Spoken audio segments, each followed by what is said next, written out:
Welcome to California, CATL. It's your boy Chili Bo Pippin. Holla at us cool people, where the cool people at? So cool, yeah. And where my ladies?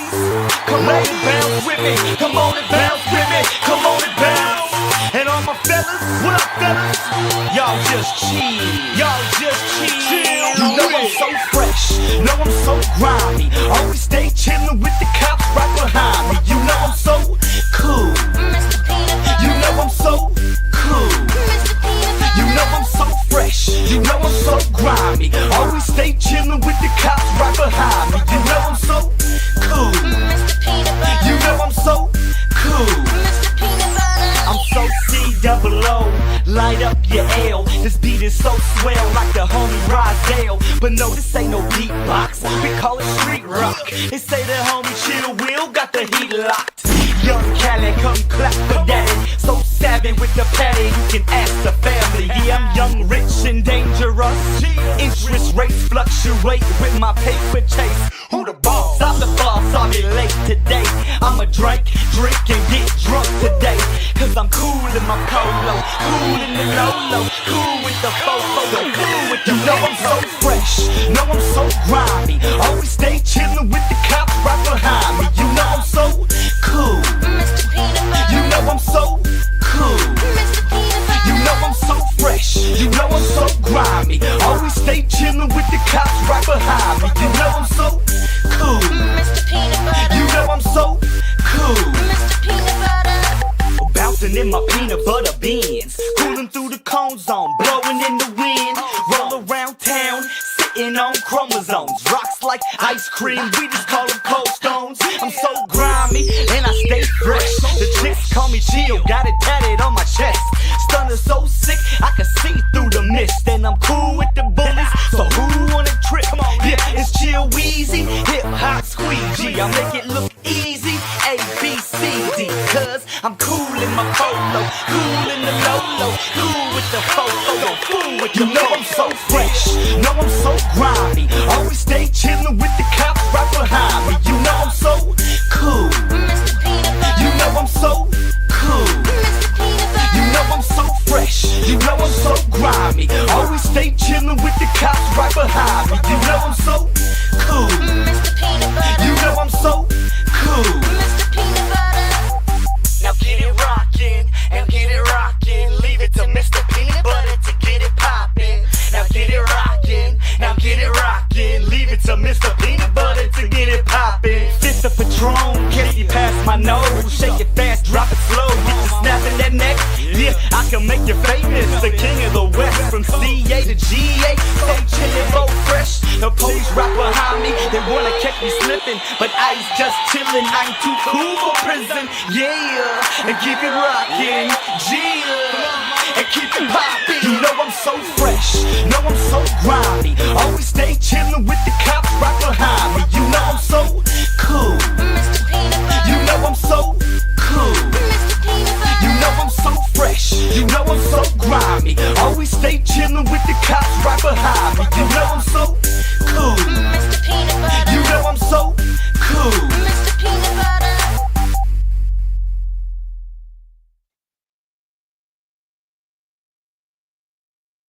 Yeah.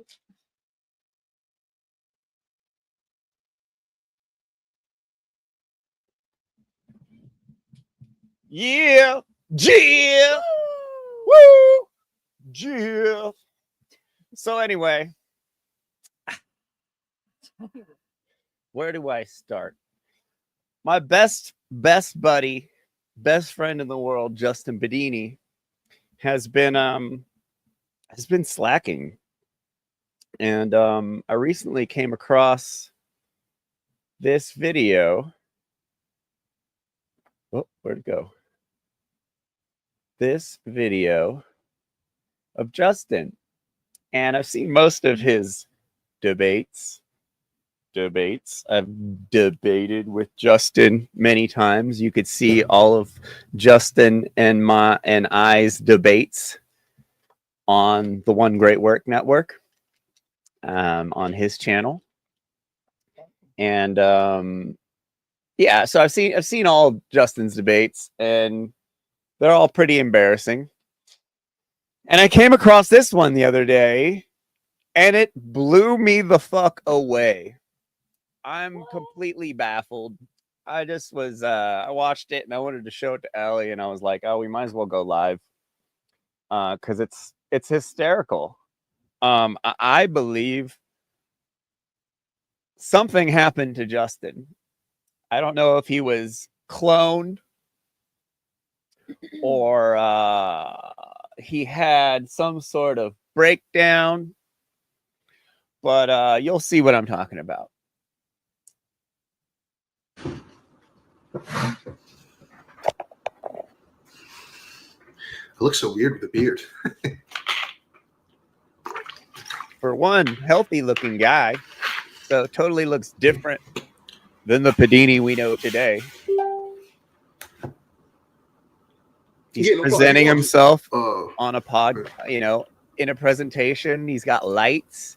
He's got his phone set up. He's not walking around with his shirt off. He's not on the toilet. Anybody want to make fun of me or something in the meantime? What do you guys think of this beard that I have right now while I'm in hiding? Good, no good? Should I get rid of it? I think I'm going to get rid of it soon. I don't know if I feel like a beard guy, you know? I do like the idea that now that beards are like not in style, that I decided to grow in because I just like to go against anything trendy, sort of. Yes. Adam, if it doesn't work this time, I'll bring you in. What's up, Jeffo? Big Greg, I got my water right here for you. Water? Yeah. That impression was fantastic. You know, I'm just waiting on Justin to come back in or whatever. I messaged him. I don't know if you got it yet or whatever. How do you join? Well, let me just see. I'll definitely bring you in. Let me just you had like a white ponytail tonight. It's hard to see. Adam, let me just see what goes on with this, and if not, you'll be the next person I bring on. I just we've been talking about doing this for a while, so it's kind of at that point where it's like, let's just finally have this live chat and talk about it. I'm just trying to get more people to talk live in general, because all this, you know, like messaging, text message back and forth for on Facebook, no one's going to change their mind that way. That water bottle is going to suffer. You better believe it. What? I got to get my water filter fixed. Unfortunately, it broke. So the guy, Justin Pedini, who's the guy you've seen come on my show and defend endlessly squawking on Facebook. He defends it as if it is the greatest form of activism in the world. Today, this is what Pedini says today. He thinks the endless posting of P. Diddy videos and you know, blaming the trans agenda and all these goofy mainstream news brainwashed boomer ideas. Video games. You know, I've known Justin 10 years and he hasn't tried to do anything with me but play video games. What do you mean? You guys have debated. Yes, we've debated, but Justin doesn't actually debate. Anyway, so right off the bat, you have him saying that Facebook is not activism and that doing lives is better activism, which is something that I tell him all the time and he fights me on. Anyway, fuck was I saying? But yeah. So in the meantime, while we're waiting, beard or no beard, what do you think? Dave Martell, what's up, dude? Dave, if this doesn't work out, if you want a live chat, we can do that too. You can talk about whatever you want, mysticism, borders, whatever the fuck you want. I don't care. I want to talk to you anyway. Where is this guy? Yo, Greg, just to play up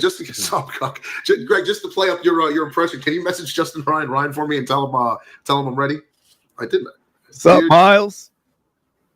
Where is he? Well, I just wanted to ball, but it's a new beard, you know. I'm not really a big beard guy personally, but you know, we'll see. Is that a mustache or a twat tickler? I wish it was. You know, I haven't got laid in a while, so it's about that time. I will debate the shit out of this debate. You're on the same side as me. Fuck. Where is it? John Bellafiore. What's up, man? When was this from, by the way? How long ago? Let's see. Where's the pizza? I had some last night, actually. 3 years. I kind of let myself go ever since Mexico because I've been so I ate like fucking Sicilian pizza is what I meant. 20? Which I normally don't eat, but it was good. 15 minutes. Yeah, well, I'm supposed to be debating this other dude, but like definitely feel free to jump back. He normally doesn't eat pizza, but he posts on his Facebook daily about eating pizza. I was gonna say, wasn't that the other day he was talking about pizza? And even like it's one of the top 5 things he posts about. It's like, but I don't know pizza, video games, P. Diddy being gay, and then trans dancing for children. That's the one thing he's really, really, really, really upset by. Or whatever, and we'll talk. Is he coming? Justin, where are you, bro? Oh. So in the meantime, what else is up, people? How are you? I got like 20 people watching. How's everything? What's up, Brian? How are you? I mean, there's a beard like a lady has long hair. That's one way to look at it. Nope. Where's Justin? Come on, guy. Where is he? Both go. Period. That's it. It's a world of difference. Any other pizza I've had anywhere else was terrible. It's like a joke. Oh, here we go. All right, let's hope it works this time. What's on nationalism? I think nationalism is just a form of mind control. It's just the way. Like, same. There he is. Can you hear me? I can hear you. Can you hear me? I do, and it doesn't seem to be echoing. I think we've done it. Perfect. Yeah. Okay. So just for anybody watching, like, just so, because everyone always has problems with this. From what I understand is that you have to both go in with the headphones on or no headphones, and then it gets this like tickly kind of sound in the background. But this is the best way. Who is this man? Right, so I guess anyway, the Luddite that I know has no idea how to use technology in the least bit, yet alone diagnose someone else's audio problems. What is going on here? I haven't tech tips. I haven't gotten Pedini to do a live stream on anything but holding his phone as he's walking around or taking a shit on the toilet. Shirtless. This is so strange. Like Justin can't even get on the live stream from the link in the chat because he doesn't know how to get the link in the chat. Like, I have to literally like email it to him for him to figure it out. So I'm really baffled by this. Well, glad to have you here. I'm just trying to get more people in the whole anarchist community in general to start talking live, because I don't really feel anybody ever changes their mind when we just like text fight one another. And I kind of gave up on doing stuff like that a long time ago. Yeah, I'm really bad at typing and my grammar's terrible. And I'm just more like a spoken word type of guy. So, all right, I guess I'll just on Facebook a long time ago. Did you guys know that? Start off like this. So you mean to tell me that you don't think that this world is run by interdimensional reptiles? You don't think that? What's wrong with you, sir? I don't know if the world is ran by shape-shifting reptilians, but right. I don't think we can convince people of that. So I don't think it's an effective way to try to influence the world. No, right. I'm just being silly anyway. I don't necessarily think that or whatever. But I guess so. Where do you want to start off? Do you want? David Icke used the term reptilian as Zionist. He couldn't say Zionist out loud, so he had to use the word reptilian, and somehow everyone still doesn't understand that. You want to start with the morality thing? You want to talk about the cult or the Darwin thing? I'll leave that up to you. Let's start with morality, since we've been going at that for a while. Sure. I think we should start with definitions. Okay. All right. So when I say morality is objective, what I'm saying is that there are certain behaviors that are always wrong, no matter what. And based on that, I think morality is objective, because if something's always wrong, then it's objective. You know what I mean? Like, that's just, to me, it's as simple as that. Like, same thing with gravity. Like, I just look at gravity as objective, because no matter how. Well, I've known this fool 10, 15 years. I've never heard him make that statement before.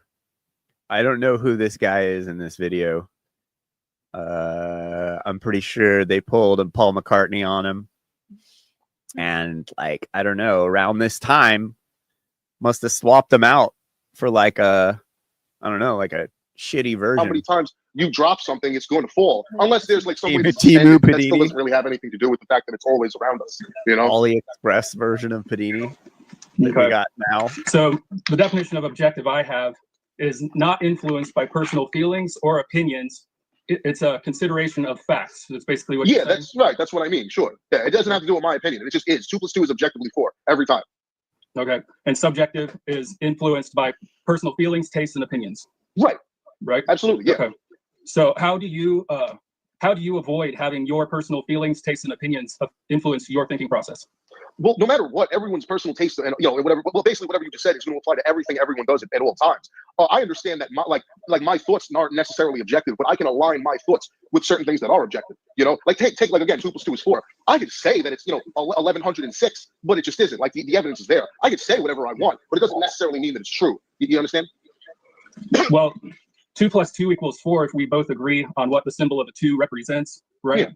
Well, like the universe isn't dictated by our equations. Our equations explain our observations.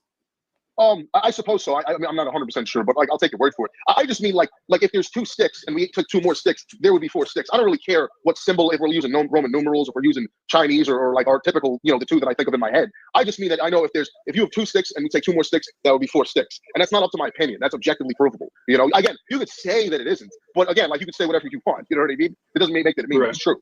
So right. But so we can both say whatever we want, but if we don't agree on what 2 is, the equation means nothing. So I kind of anticipated we're going to bring 2 + 2 = 4 up. So I wanted to go over how variables affect equations. Okay. So we can keep the 2 and the 4, but I could change this whole thing to being untrue with just 2 little lines. 2 plus -2 + 2 does not equal 4, right? No, okay. But So they don't have the same value though. That's not the same thing. Well, they're all the same things, but consideration of other facts. What do we do with this information? It changes things. Well, but right, you just changed it. Therefore, it's not the same thing as it should be in the first place. Therefore, it's different. So that wouldn't apply. You know what I mean? Who is like this someone guy? asked me in another debate. It was something about like the LGBT thing or whatever, about an example I used, and he asked if well, what if that didn't happen? And then I just said, well, I just wouldn't use that as an example. If we're changing, I mean, we agree on the same definitions, right? Like I'm assuming that you agree that 2, when we're talking about 2, we mean the same thing, right? Yeah, and it's true because we agree on it. It's not true if we disagreed on it. It would be math is a language that we created. And even though Justin Ryan got his ass handed to him in this, he for some reason posted it up again recently. Is what I'm saying. Right. What I'm saying is it's understood though. Like we're making the same thing. Like I mean, I could always argue in another realm like the multiverse or limbo or some non-existent or possibly existent thing. Things vary there, but I just mean in the physical 3D reality that we currently inhabit. Like generally like what we learned in school, the value of 2. I'm talking about. Like if we 2 + 2 would be 4. Again, like I'm just trying to. You understand what I'm saying? Yeah, but we don't understand math because the universe gave us math. We understand math because we created it as a language. Okay. What does that do with what we're talking about? Yeah, exactly. I don't know because you brought it up. I'm saying mathematics doesn't really have anything to do with morality. So I'm just saying subjective variables change things. They change how you think about things, and they change the outcomes and the answers and all that matters. No, I agree with that. I'm just saying that so the reason I brought up math specifically was just because if something is always the same, then I would say it was objective. Like my argument I always use, because to me it's a very simple one, is rape is always wrong. Are you able to give me a scenario where rape would be the moral and righteous thing to do? And no one ever seems to be able to do that. I've been able to do it a number of times in a number of different ways, and I'm not sure that you hear my answer. Okay. Because first I would say that you're creating a straw man. I've never claimed, nor does my belief that values are subjective imply that rape could ever be moral. It doesn't imply that. I don't think it's the right thing to do under any circumstance. Right. But if you wanted to push me for an analogy, Vanessa came up with one for you where the guy who molested his 2 kids, he's going to go to jail, and if he gets pounded in the ass, I couldn't care less. Now, I would agree. Is it moral? I don't know. I wouldn't say it. But it's saying it's better to kill him than I've got a question for you. Yeah. What's more immoral, rape or murder? What's more, I would say murder. Actually, I have a joke about that. Actually, but yeah, no, I would say murder because you're just taking someone's life fully. They're both completely immoral. But if I guess I had to weigh them, I would probably say murder because you've taken the person's life. So I would say that's probably worse. But what I mean though, like in general, is just that if certain behaviors are always wrong, and everyone agrees, I mean, it doesn't really even matter that everyone agrees. But like, I've never met anyone that says that rape is moral. So if that behavior is wrong in every situation, it would be objectively wrong. You understand? Like to me, it's just that simple. It's like, again, the difference between rape and sex is sex. I don't know who this is. Once you break that person's natural rights in the first place, then then that's what makes it immoral. Like it's that's what it is. Consent. But sex isn't consent. That's just sex doesn't. It doesn't need consent as what I'm trying to say. Rape obviously implies no consent, right? Right. That's why it's rape. Right. But the objective act is just sex. So obviously there's one way that we determined is bad and one way that we determined is good, but the objective act is sex. So right. One way causes irreversible. Right. We put those labels on there for our well-being. We put those labels on there so that we could say this is what's okay and this is what's not okay. but it doesn't matter if we label it or not. You can just see from the biological reaction. You could call it something. Let's say you made up your own language, you made up a different word for rape, and you went and whatever word you decided attempted to do that word and rape the girl. You get the exact same reaction no matter what you call it, because it's the behavior. What about when the girl reacts? Well, that's my point. In the natural world, which you're appealing to nature, right? I'm just appealing to common sense. I guess if you want to call it that, sure. But to me, what you're appealing to facts, right? Yes, to the best I understand. Sure. Okay. So in the world that we currently live in, every single animal except for humans rapes exclusively. There's no I agree. Making love or whatever you want to call it. It's right. That's just Pedini with the vegan argument. Actually, I do hear dolphins get kind of freaky and squeaky even. That's true. Right. But like for example, do you hold yourself to the same standard as the animal kingdom? Why don't you go around raping women, or anyone else?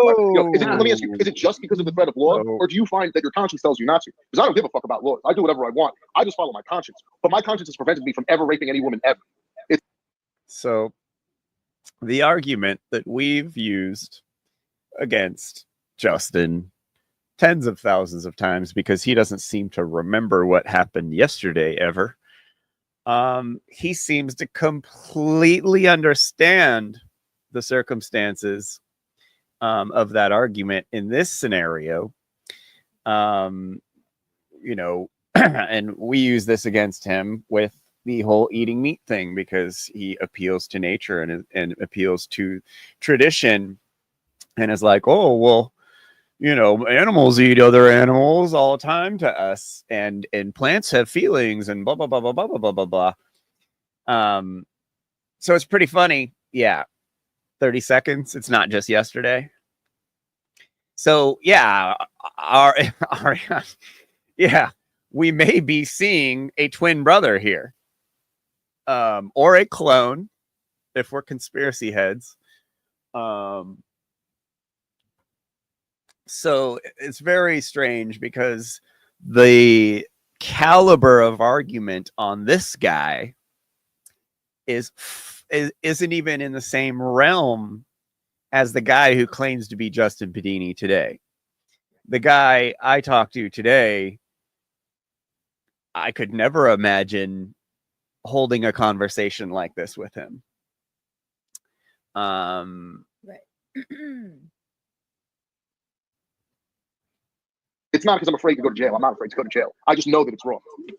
All right. Well, you know the consequences of your actions, and so you know that that's bad. And I'm sure you do have a conscience, which is what I would call subjectivity. It's your brain telling you what you think, and you know it's wrong. And if he's starting to do the whole, there are no rights that aren't given by government, or there are no laws. There only morality or only government dictates morality, which is this goofy argument. I thought he was is he libertarian or? Yeah, he is, but he doesn't believe morality is objective.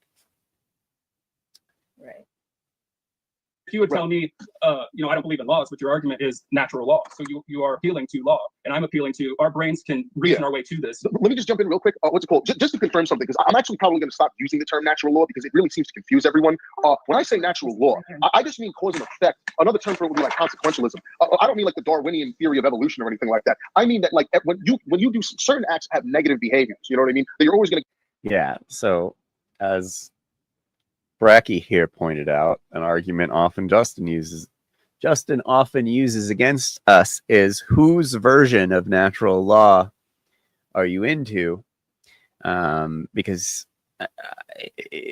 in an argument for veganism or against vegans, he will ditch all of these arguments that he fully understands because they're arguments he used to use.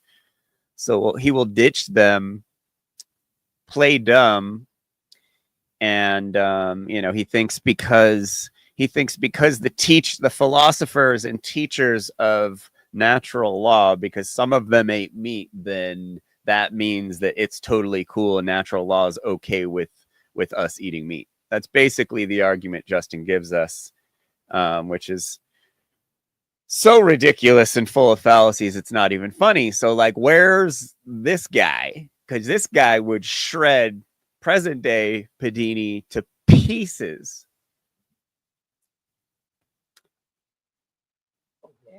and get a negative response from, like rape would be one of them. So what I'm saying is I don't look at morality applied to the animal kingdom the way it does to human beings, because animals don't have morals, because they're just animals. They just they're almost like robots, just like running on machines and stuff. So what I'm saying is morality only applies in our case to human beings and possibly other beings that have consciousness to discern between these two things. So that's why I wouldn't apply the same morality that you or I would have to deal with to like my old leopard tortoise when I lived at my mom's house. You know, that thing.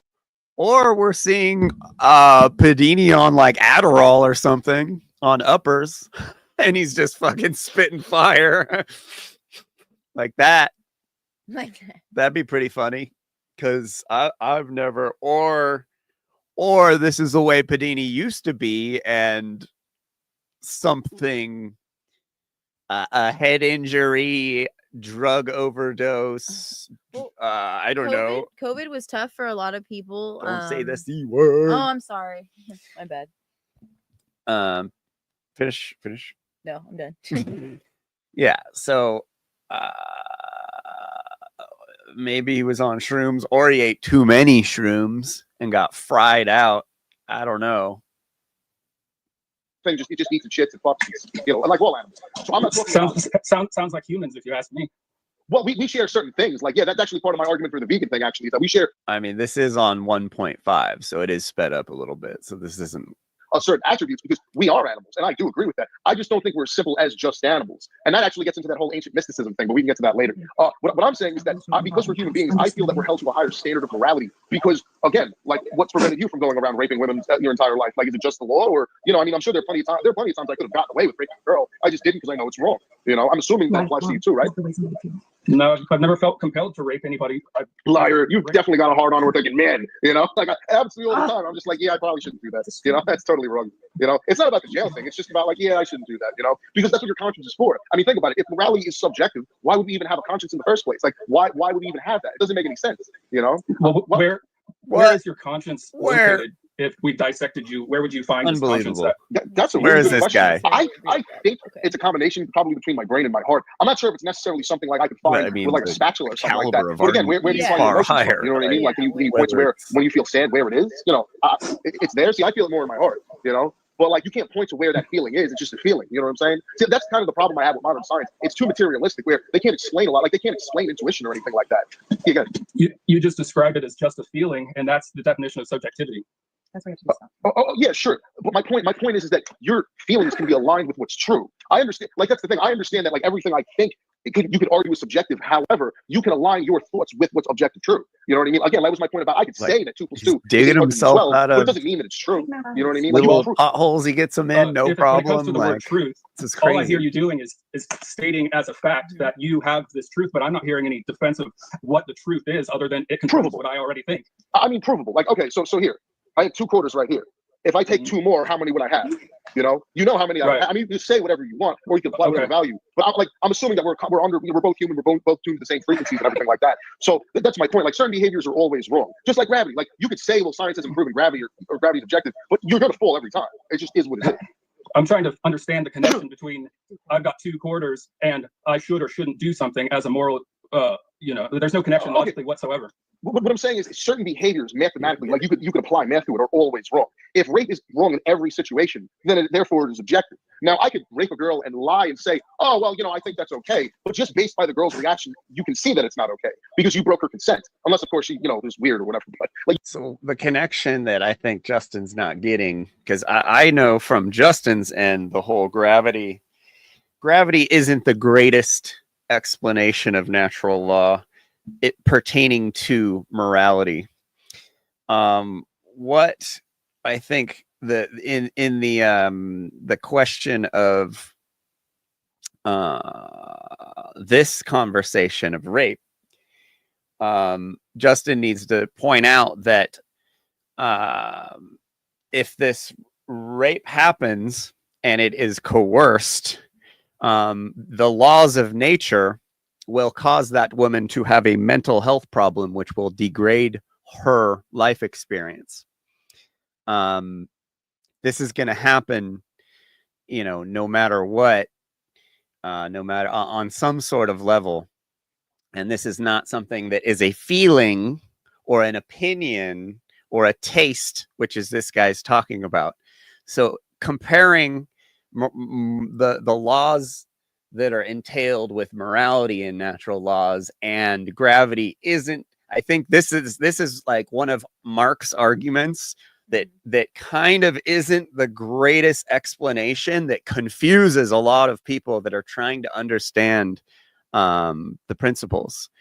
Just because it's not like a direct connection. You got to kind of think about it and read it a bunch of times and kind of bounce it around to kind of understand where gravity is simply a example of a natural law, and there are many natural laws that we are held to a standard of.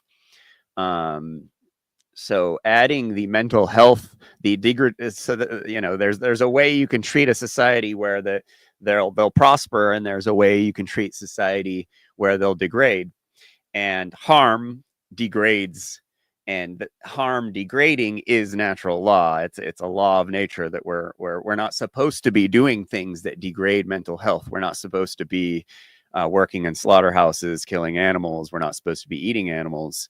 There is a karmic inventory and mental health degradation that comes along with that. That's how we know we're not supposed to be doing it. You know what I mean? You know what I'm saying? Like, try it. See what reaction. I mean, I would recommend trying it, but see what reaction you get by going and doing that. It's always going to be a negative reaction. Didn't you just agree that if the guy who molested both of his children was raped in prison, that neither of us would really care? No, I wouldn't. So then what standard are you using for saying that it's always wrong? If me and you were guys who wouldn't rape. Well, I would say it's wrong. I just don't care as much because what you did, I don't feel as bad about it. You know what I mean? Like, you could apply, like, hold on. I got to call you on it again. You said I don't feel, and that's the authority you keep referring to is the way you feel about it. And I don't object to that. I'm just saying that's subjective morality. No, I'm still saying if he got raped in jail, the person who raped him would be wrong. I personally by what standard? By what standard? Because rape is always wrong. You know, how do you convince somebody of that? But he said it's okay. Well, give me a scenario where rape would be the moral thing to do. You think that would be the moral thing to do? You said that murder.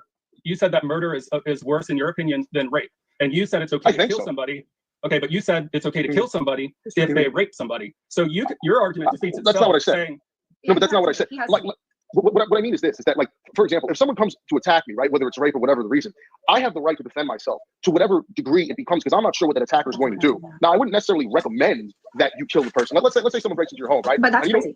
And you're in a situation where you have the gun, you could kill the person or you could wound the person and have them taken to jail or whatever the fuck it is.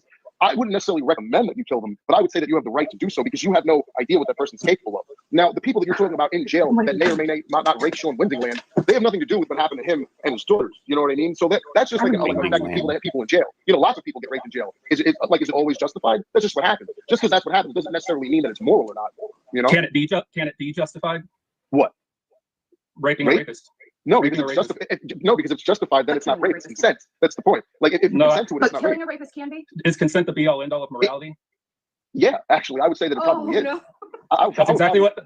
That's exactly what the guy who molested his two daughters said. He made a video where they both said, "We consent." Yeah, or one of them did. I didn't watch the video. That doesn't mean anything. He was using consent as the justification for objective morality, and I don't see how that works in his kid's favor. Well, that's actually, I brought this up before, but that's why I think he started making those videos, because he started asking and trying to, like, who are these girls where he was talking to in Zimbabwe or whatever it was. He was trying to, like, explain to them the scenario because his conscience came into play, and because his conscience came into play, he couldn't continue to lie to himself about what he was doing was wrong. So he may not have said that on video, but you can tell, like, that. I mean, think about it. Why do you think he's filming this type of shit? You know what I mean? His conscience.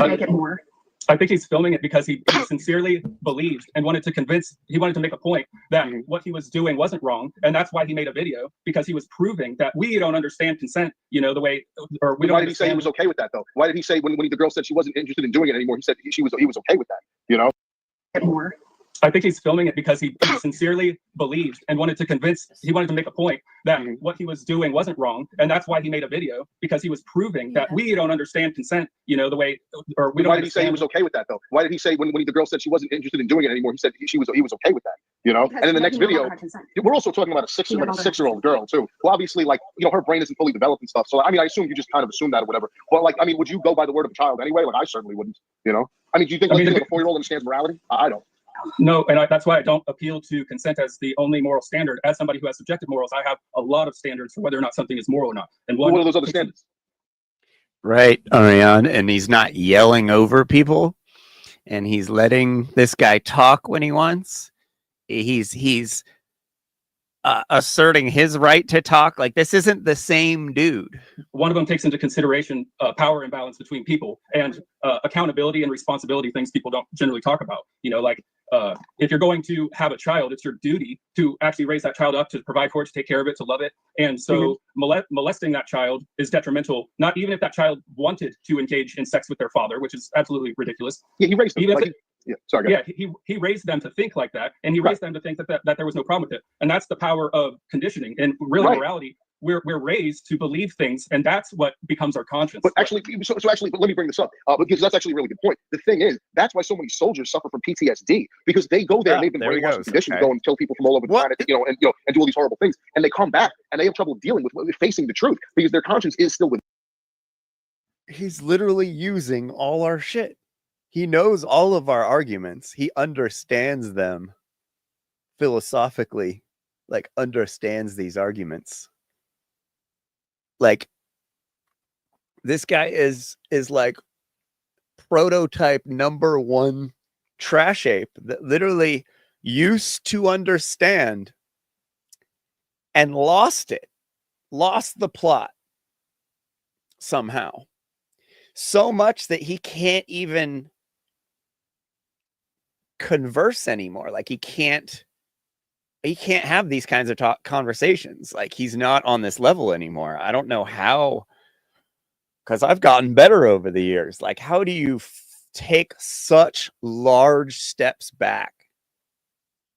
It's just absolutely mind-boggling. He understands all these arguments and used to use them. And now you couldn't catch him caught dead talking about this stuff. Within them. I mean, for example, like, why do you think when you go into an institution like police or military, they intentionally shut down your limbic brain? Why do you think they do that? They do that because you have something within you that helps measure morality to the best that we can understand it within this objective reality. See, I understand that, like, our views and stuff are subjective, but there is an objective truth, and the goal is to align yourself with that objective truth as best you can. See, I think the more successful people in life generally, not always, but generally, have aligned themselves with what it actually is, as opposed to, like one of my old friends, this guy was just kind of really delusional, and he just ruined his life because he just wanted to believe what he wanted to believe, and he didn't look at things for what they really are. And, he ended up, like, losing, he basically went insane because of this. And that's the thing. Like, I understand there are plenty of things that are subjective, but what I'm saying is certain behaviors are always wrong. And based on that, it's our job to align ourselves with that. Because, again, you can say whatever you want. I could say that I'm going to go fly like Peter Pan tonight and tell everyone. It doesn't mean that it's true. That's kind of what I mean. You can say whatever you want, but things are provable, at least to the best that we understand in this 3D reality we inhabit. So the Pedini I know uses jokes as responses when he gets in trouble with arguments.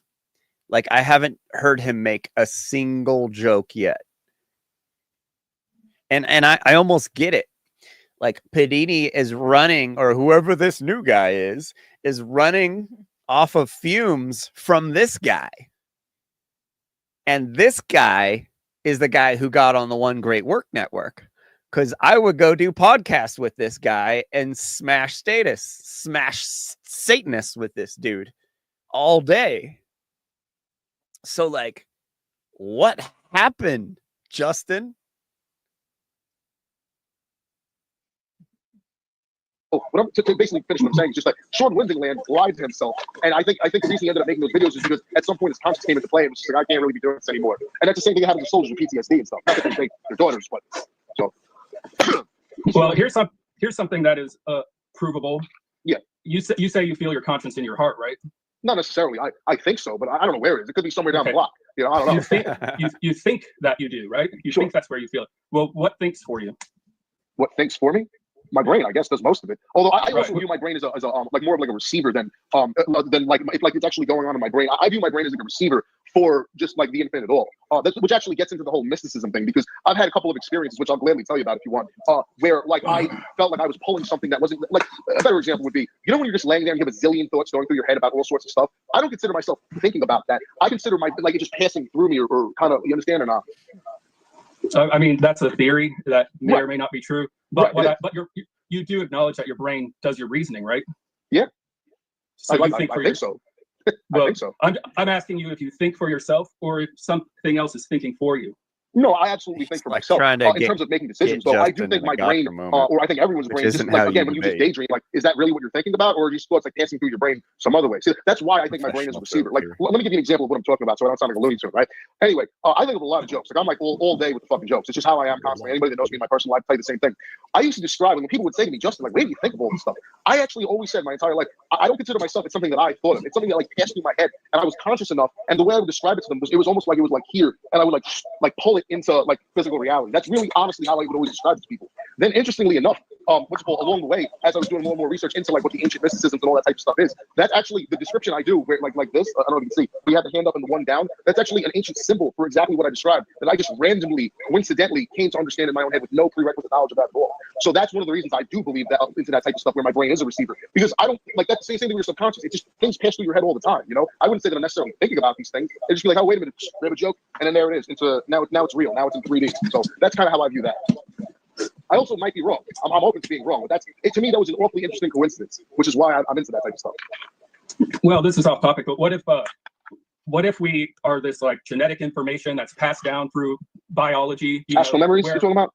Yeah, where we have the memories of our ancestors, or the information is stored in there and it can be activated. Maybe that's part of what we are, but it's not coming from the outside, it's coming from within. Maybe. Right? That's, I believe it. You ever heard of Assassin's Creed, the video game series? Mm-hmm. That's actually what the entire series is about. Okay, there's finally a video game. The game. guy jumps in something called the animus. And animus is actually, I think, Latin or something for soul. And that's the idea, is he jumps back into those ancient memories. Now, again, like also like Nikola Tesla, he was known as probably the smartest man, at least in the modern day. He described what I just described, that your brain is a receiver. Now, not to downplay you by any means, but like, no offense, I'm going to believe Nikola Tesla over you or me, just based on the fact that this guy fucking figured out and created everything. So to me, that's just a good piece of evidence that what I'm saying is more likely to be true than not true. Again, I could be wrong. I just don't think so. Well, Tesla was kind of an interesting guy who befriended birds, and he obviously, I think he was isolated himself a lot. And sure, I do too, actually. he didn't have a lot of human people skills and business and all that. I think that it's a reasonable thing to assume, and vegetarian, possibly say he concocted an imaginary friend or in his head, or a psychological projection of something. Maybe his creativity led him. There's people who believe things that aren't true who accomplish great things. So well, can you give me an example of who else? Would you mind giving me an example of who else you're talking about that like had these ridiculous beliefs that did create, I don't know. Let's just stick with Tesla. I mean, he had his own way of viewing the world that was different than everybody else's, and he got different results than what everybody else did. But he was doing science. He was sticking to the scientific, way of doing things. So I'm just saying. He also did. He also claimed that he possibly got communications from aliens, and they were giving him the ideas. Now that might sound crazy, but again, like, who are we to argue with the guy that figured out like radio waves, all this stuff? Like, I mean, this guy created practically everything, which is why the government suppresses him. So again, as crazy as that may sound to me or you, I would listen to a guy like that. See, let me give you a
perfect example. I'll give you two great examples of what I'm talking about, right?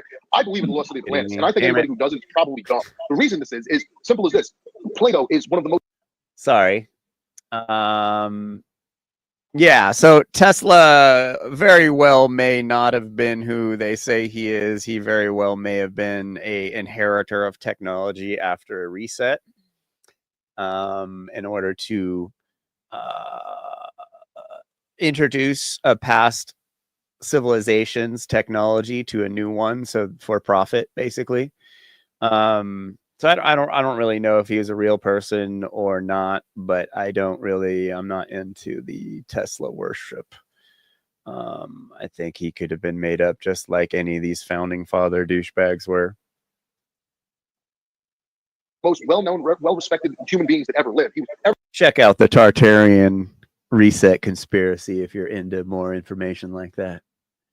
Don't get too crazy on it though, because it could be a distraction. Everybody loves and reveres him, quotes him all the time. I see his quotes on Facebook all the time. Did you know Plato was the guy that actually brought forth the theory of the velocity of Atlantis to the public consciousness? Now, my point that I'm getting to is, why would we believe 98% of what this guy says and revere it, except that one thing?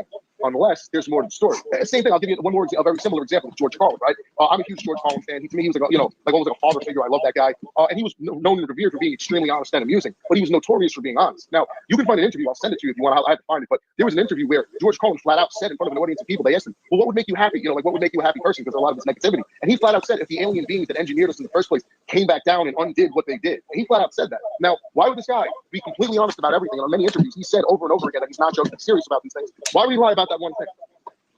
People lie all the time for their own reasons. And what do you think his reason was? And alien has a lot of different definitions. No, because people believe lies. Green man fighting in the sky. Human nature. They want to believe things that they want to believe. So really anything goes. So then why didn't you lie about everything else then? Why not just lie his entire career? Same thing with Plato. Why not just lie out your ass then? Because you can't get people to believe lies. So yeah, so here, like Braxton said earlier, we're seeing some of Pedini's bad behaviors coming out. Of appealing to authority and misinterpreting words, misinterpreting cave paintings for historical record.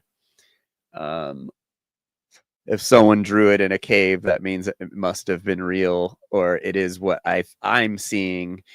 Someone draws a something that looks like a dinosaur in a cave. It could be a lizard that's 2 inches. It doesn't mean that it's something that's 2 blocks long that you see in a Hollywood movie, like Justin thinks it is. But alien just can mean, just like how I said earlier about David Icke. It's okay. The using the word reptilian for Zionists. It's, there are different words, different definitions for words, different interpretation of words. Christspiracy was a good example of that. Den of Thieves, actually, Den of the Violent. Violent or something. Yeah. Turns out it's a completely different word, was misinterpreted for hundreds of years, thousands of years, by Carnus. Carnus kind of changed the definition or change the word to something else to fit their agenda. If you only tell lies, you slip lies in with the truth, and then people believe the lie. So are you saying that basically? So you're saying that Plato and George Carlin's plan was to basically trick the masses by giving them lots of knowledge and wisdom, and then lie about this one thing? Why would they do that? No, I don't know why they would or wouldn't do it. I'm not saying any of that. I didn't know those people. I didn't know their character. I don't really know what the point of this is. But take for instance, let me just say the point that I'm getting. Yeah. Well, let me just to finish. The point that I'm getting to is that if someone's very well respected, very revered, and very successful, I'm going to consider what they're saying and not just dismiss something that might sound a little bit crazy to the average person who doesn't like research or do these things. I'm not implying that's you. I'm just saying, to me, it doesn't make sense that they would be honest about 98, 99% of everything else, and then just make up this far-fetched story like Tesla, like Carl, Mr. Tablespoon, and like Plato. To me, it makes more sense that there's truth in what they're saying, and that maybe we should be more open-minded to things. Is what I'm saying, because these guys were all geniuses. That's what. Well, if you take the importance of believing things that other people say seriously, you have to apply that logic to everybody and everything. So there's lots of good, successful people who started religions. I don't adhere to any religion, but I would have to say, why did the 60+ people who wrote the Bible, why did they lie? Maybe there was some truth to it, but. Well, I can tell you all about that, actually. As far as I'm concerned, let me ask you this, and this just goes for anybody who watches or sees this debate. This isn't like a question specifically posed to you, but I kind of made up a joke about this. But what's your opinion? Do you think? I think all religions were made by the same people. Do you think that's like a far-fetched idea? I think, to me, Christianity, Islam, Judaism, I think they were all made up by the same people and basically separated into each area like a sports team to keep everyone fighting. Do you think that's like a far-fetched belief? There was a guy named Abraham who believed that he was receiving Pedini. messages from somewhere else, and he called It wasn't just that. A lot of people think that, but yeah. Well, he called that God, and Sure. he heard in his head the objective truth giver telling him that he should sacrifice his son Isaac. Yeah. So as you can see, objective morality also creates a horrible situation where you can't actually reason with people, and it creates an authority that can't Right. be questioned, which is why it's more dangerous. Let me just also throw this out though. You know the Bible in general, most of these religious books are actually symbolic allegories for they're not actually supposed to be taken literally. I know many people do, but like for example, the story of Genesis, it's not actually about a snake telling a woman to eat an apple. Like you have to study the symbology of what these things actually mean and everything like that. But that's a whole other topic. And I agree with you that yeah, people do justify their things by saying they're talking to God. But again, like it's objectively wrong because if the kid, you would see the kid resist being killed based on the fact that you understand that this child does not want to be killed. That's how you know it's wrong. That's why we have these senses and stuff. That's how we know it. But if a higher power, if I start creating an authority figure outside of humans, then I can easily justify anything and nobody can question me. That's absolutely. I completely agree with you. I completely agree with you. But that's not what I'm doing. You understand? Like, I'm not claiming I'm getting messages from God or anything like that. I think that there's more to the story. I kind of am one of those people that believe in the whole idea of like consciousness and all that. One of the reasons I like symbology and stuff is like take a star. Do you know what a star symbolizes? No. No. Okay. Well, here I'll give you a quick breakdown of why Satanists use an inverted star. A star symbolizes the four elements: earth, water, air, fire. On a 5-point star, I'm considering it a 5-point star. The high point of the star that they never teach us because they don't want us understanding this type of stuff symbolizes and represents spirit. Just the way the ancient Egyptians, right? Their hieroglyph for God, and the Egyptians were really, really far ahead of, I would say, us in a lot of ways today. They're what's it called? Is there something going on in the background? I hear like is there like a radio on or something? No. Oh, okay. Maybe it's that thing we were talking about, But anyway. Yeah, I hear voices. Yeah. Maybe it's Vanessa. She's been telling me all my jokes all my life. But that's the way you've been. But anyway, where was it going? So the Egyptian hieroglyph, and again, the Egyptians, they put their greatest minds to the mystery of death for over 3,000 years. This country's only like 240 years old, something like that. Anyway, where I'm going with this is the hieroglyph for God was actually a flagpole. And with a flag because it represented the unseen power that's there that we can't actually see. Now, I would laugh in the face of most modern scientists and archaeologists if they think the whole pyramid. I don't know if you saw the video I did on the pyramid, but they are lying through their teeth about those things because they don't want us questioning that stuff. But anyway, back to the star thing. So what I was saying is the high point of the star represents spirit, which is the idea that that's what the Egyptian flagpole represented. The reason Satanists invert the star, they flip it upside down. They're trying to symbolically killing that spirit, and that's why they do that. So I don't believe in God per se, like there's an old man in the sky, but I just kind of look at God as the life force that inhabits everything that is alive. Like I consider us the fifth element, like that movie, The Fifth Element. That's kind of how I view reality. Okay. I don't like to say or anything. My question is, that's what you believe and that's what you think. Based on evidence, it's not just like something I made up. Okay, I think you just made it up, and I didn't hear any evidence for it. What? Well, for example, the brain thing that I just spoke about, right? How I think my brain is a receiver. I also gave you an example of probably the smartest man who ever lived that we know of, who said the exact same thing. I mean, I can pull up documents and stuff if you want, but I mean, like yeah. I know what a brain does. It receives and it transmits. That's what it is. So you're not getting away from the brain. You're not appealing to facts. You're appealing back to the thing that subjectivity is: the brain, the thoughts, the feelings. Well, okay, well, like, what about the argument for me? What about the pineal gland and like the DMT in there and all these spiritual experiences that people have? Right. Okay. So you're appealing to the brain again. Right. What's your point, though? I agree that we have a brain. Sure. Yeah. My point is that our brains work. They receive information from the world that we live in. So when we see something that we say, wow, I would want that to happen to me, then it's a bad thing. Then your brain makes associations or neural associations. Yeah. Okay, well, what about all the process? Right, no, I mean, I agree, but like, what about all the out-of-body experiences that people have and describe virtually the same from all over the world? It's kind of like the whole, like, not to really equate this to, okay, but like, that happens in the brain too. Well, okay, how about this? I'm familiar with Graham Hancock, right? Recently, another argument I haven't heard much natural law people. Well, I guess so. What's his name? Rupert Sheldrake. What's the morphic resonance, which is a Rupert Sheldrake's theory, a theory of a natural law, or a example of natural laws, where there's like you put like you study monkeys on 2 different continents. You introduce a behavior to one monkey on one continent, and it eventually spreads across both continents. Crystals forming. What was the crystal thing? It was the structures of the crystals. Like, so in a lab, let's say scientists were able to form a new type of crystal that has a unique structure that's never been seen before. And then once that structure was formed, then that structure would form by itself again. Like once that sort of blueprint was introduced into the universe, so to speak, or the collective unconscious of material and immaterial things, it's able to express that template or whatever is able to express itself again. But yeah, morphic resonance, it's pretty interesting. Yeah, check him out, Rupert Sheldrake. Cool old British guy, British chap. Super cute old grandpa guy. Is he still alive? Yeah, I think he's still alive. I think so. But yeah, that's another thing Pedini could have pulled out here as evidence, because all these guys are so into scientism. They need receipts for everything. They love their theory that they have. They love their position that they have so much that they aren't willing to take the extra step to understand the evidence of natural law. They just want to be like, oh no, that's just all in your head, and deny that these things are real.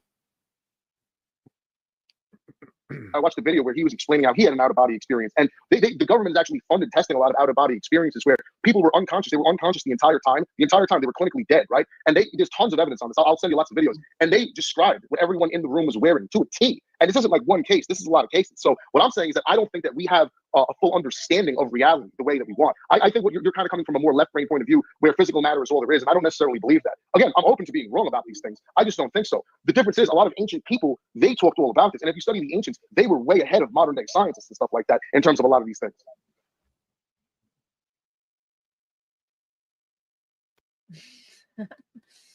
Oh. Ruh-roh. Uh-oh. I'm sorry, somebody called me and interrupted me. So what I was saying is, in China, there are these statues, right? They have tetrahedrons under the claws of the statue. These date back thousands upon thousands of years. Now, the only way you're going to see a tetrahedron is through an electron microscope. So how do these people thousands of years before civilization really existed know about these things? Unless there's more to the story. You see, that's... Well, we may have even been more advanced in the past, but it doesn't change what we're talking about. We're still talking about people with their brains thinking, doing science, looking at things. We're not getting away from we're getting away from the topic of whether morality is subjective or objective. Well, I'm not. Well, I mean, all right. Well, so anyway, back to the morality thing. I'm simply saying is that because certain behaviors are always wrong, this is why morality is objective in every case. That's why. Like, can you give me a situation? Here's a better example. Give me a situation where you can't figure out who's right or who's wrong, and I'll do my best to figure that out based on the way I look at things. Can you give me a scenario where you just can't figure out who's right and who's wrong? Yeah. Any situation that involves more than two people, where another person is affected by an action, in any situation, it becomes dependent upon subjectivity. Otherwise, you might be doing something good for one person and it's causing harm to another. You know, you could be falling in love with somebody, and the person is in love with you. No, right. That's why I think people should really think things through. No, that's the problem. People don't think things through enough. I think they should take more time and really think about, well,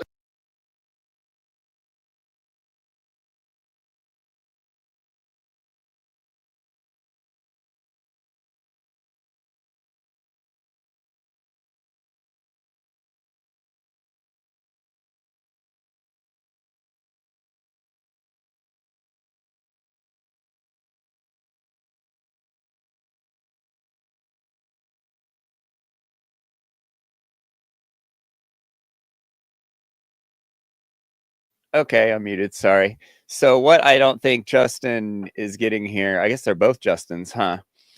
This is where you would want to talk about shadow work. Justin Ryan here doesn't understand that that's what it's all about, is doing shadow work so you don't affect negatively, these people or whatever. He's talking about, oh, if you do something good for someone, it might be doing something bad for another person. You have to be aware of your self-aware enough, and you need to be able to read the room, and there's all kinds of stuff that you need to do internally to make the right decisions and stop making the wrong decisions.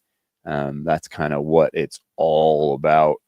That's why we're in this problem, is people just not looking internally ever and just doing whatever.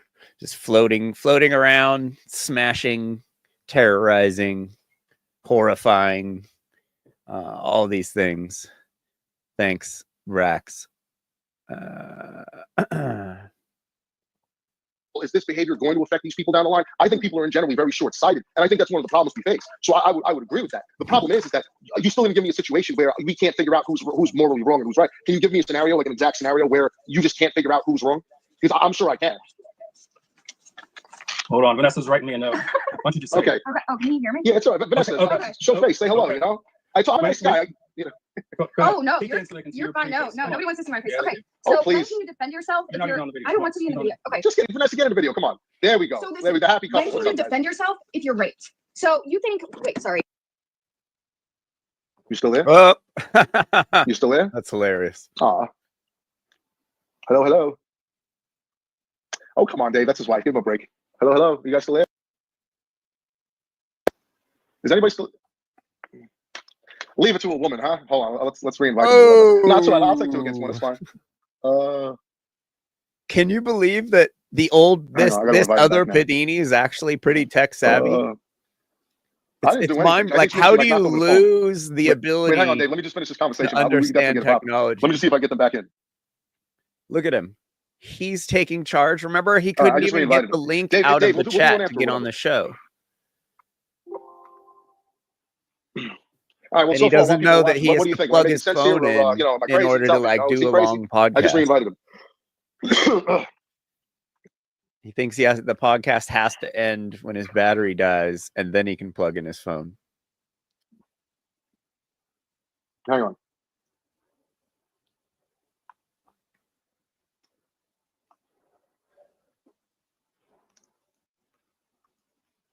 Hang on.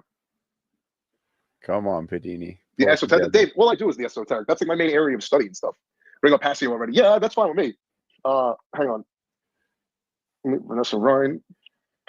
Caleb, what do you want to know about the whole Passio thing? I know him, so it's I could speak on behalf of many things that he talks about if you want. Caleb, not Caleb. Where'd he go? Damn it. Caleb, what do you want to know? Oh, here we go. Okay, okay. Caleb. I'm famous. Everybody wants a piece of me. Okay, there we Okay, go. that was Leave my it to a fault. woman. Okay. Leave it to a woman. That's why it took so long to get it going. I couldn't. Kept helping you. Right. She Okay, kept listen. helping So you. you're telling me that it's okay, right? It's okay to, in self-defense, you can defend yourself, Yes. right? And you can kill somebody. You can potentially kill somebody, correct? If they're Yeah. trying to, let's just say they're trying to rape you. Yes. I would say whatever is necessary up until murder, but actually not killing that person in self-defense, simply because you don't know what that person is capable of.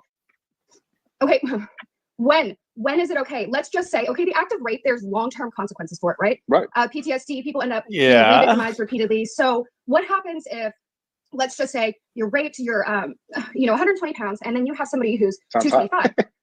Right, okay, so but then you have somebody who's 225, and what Yeah. happens is that person can't defend themselves right then. No. They're overpowered, correct? So what Okay. happens if in 2 months after going through a court case or suffering other negative consequences, they have a mental breakdown? They go and they decide to exact their revenge. Then is that still okay? Yeah, I'd say that's okay. By the person. Now, I wouldn't recommend you handle it like that. But like for example, right?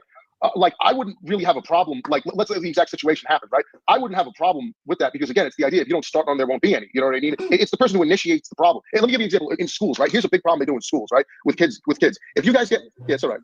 If you guys really want to get close together and just have one, you know what I mean? in schools, for example, in schools, right? When two kids get in a fight, they both get punished. But that teaches them that it's not okay to fight back. The only person that should get punished is the person who initiated the problem. Because again, it's the person who starts the problem that's wrong. The other person's just fighting back in self-defense. And that's why it's the initiator that's the person who's wrong. You understand? It's always who initiates the problem. Because without the person initiating it, there wouldn't be a problem. You understand? To me, it's just that simple. And that's what applies in all moral cases. It's who starts it. If you didn't start it, the problem would exist. It's who manifests it into physical reality. Again, there are plenty of thoughts. I've seen beautiful women. I'm like, man, I'd love to take care of that. But I don't do it because I know it's wrong. I might go up to her and be like, hey, but you know what I mean? And get shot down or whatever it may or may not be. But it's just the point. Like, that's just how it works. So it's who initiates. Okay, but that's fine. But let me cut you off there for a second. Why, to you, is it wrong? Why okay, let's just, why is it wrong? Is it that you're What thinking wrong? about, why is raping? Like, you see a good woman, you see a good-looking woman, why don't you just go and rape her? Because why? Give me your answer. Yes. Because I would go and talk to her because I'd want to make sure that she was okay with me hopping on top of her. Because if she didn't want that, and she would probably fight back, claw me, cut my dick off, and hate me. And there's probably an actual infinite number So of the reasons why I consequences. don't. Yeah. The consequences, and also And you would probably my stop to think conscience about. and my how is conscience it stops me. I'm sorry. My conscience stops me. Yeah. Oh wait, hold on. I got a question. Yeah. Okay. So your conscience stops you, but you were just describing the voices in your head being like, oh yeah, I'd like to do that. And so where did that voice come from? The other shoulder.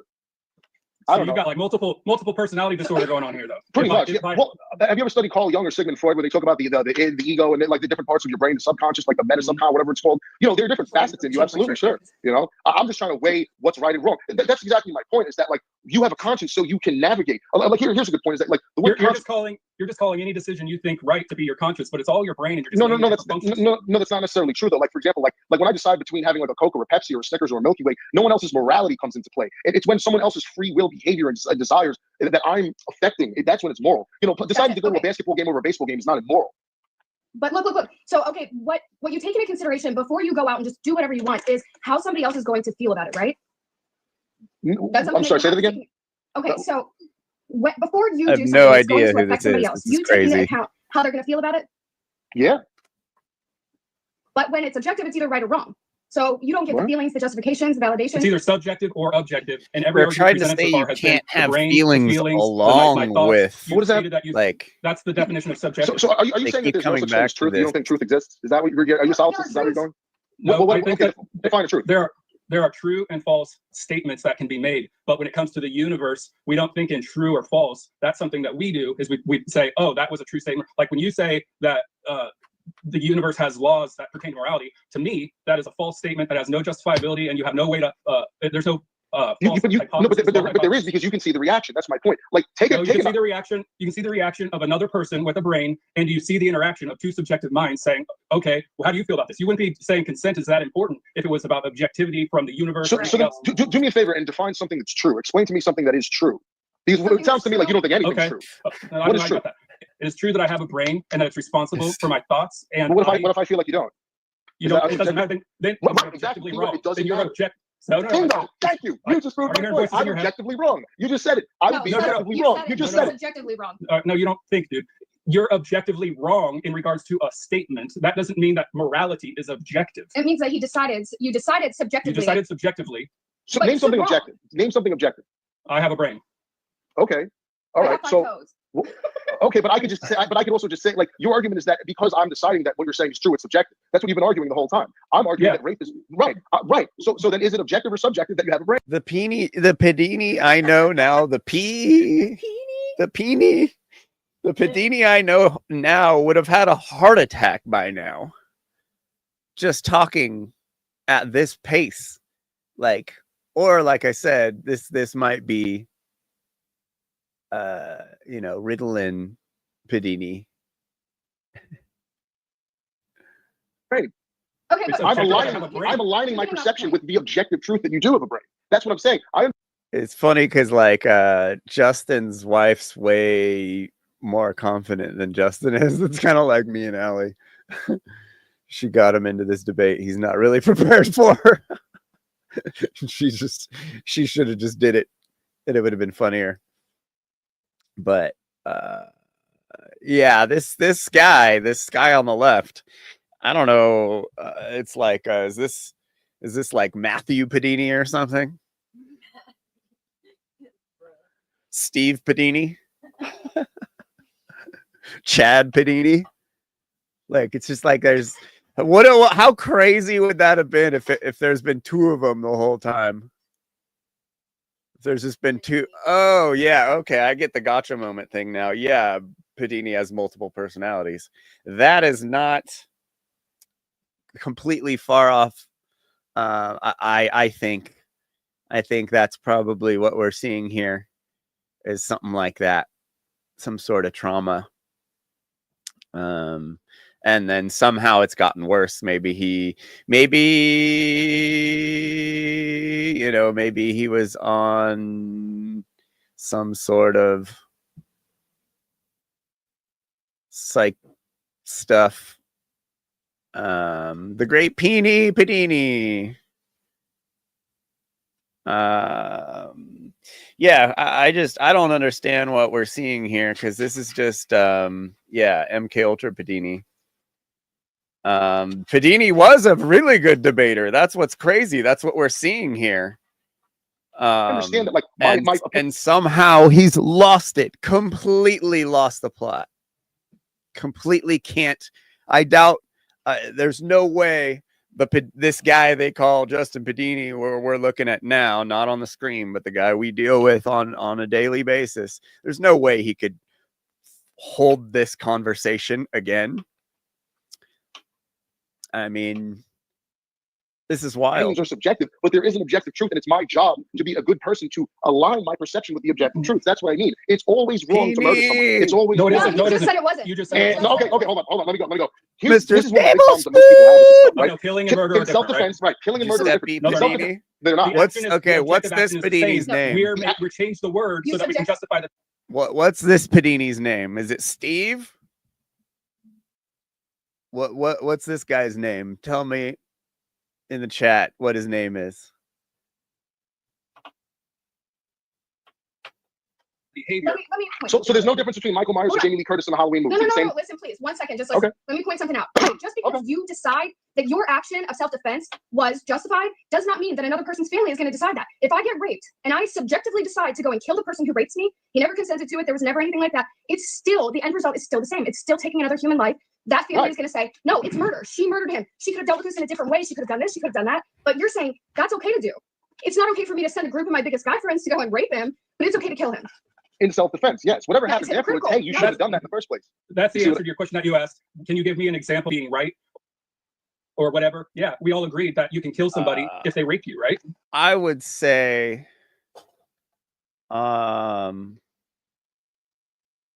going and killing someone after the fact would be a immoral act. I don't think anyone actually said that here.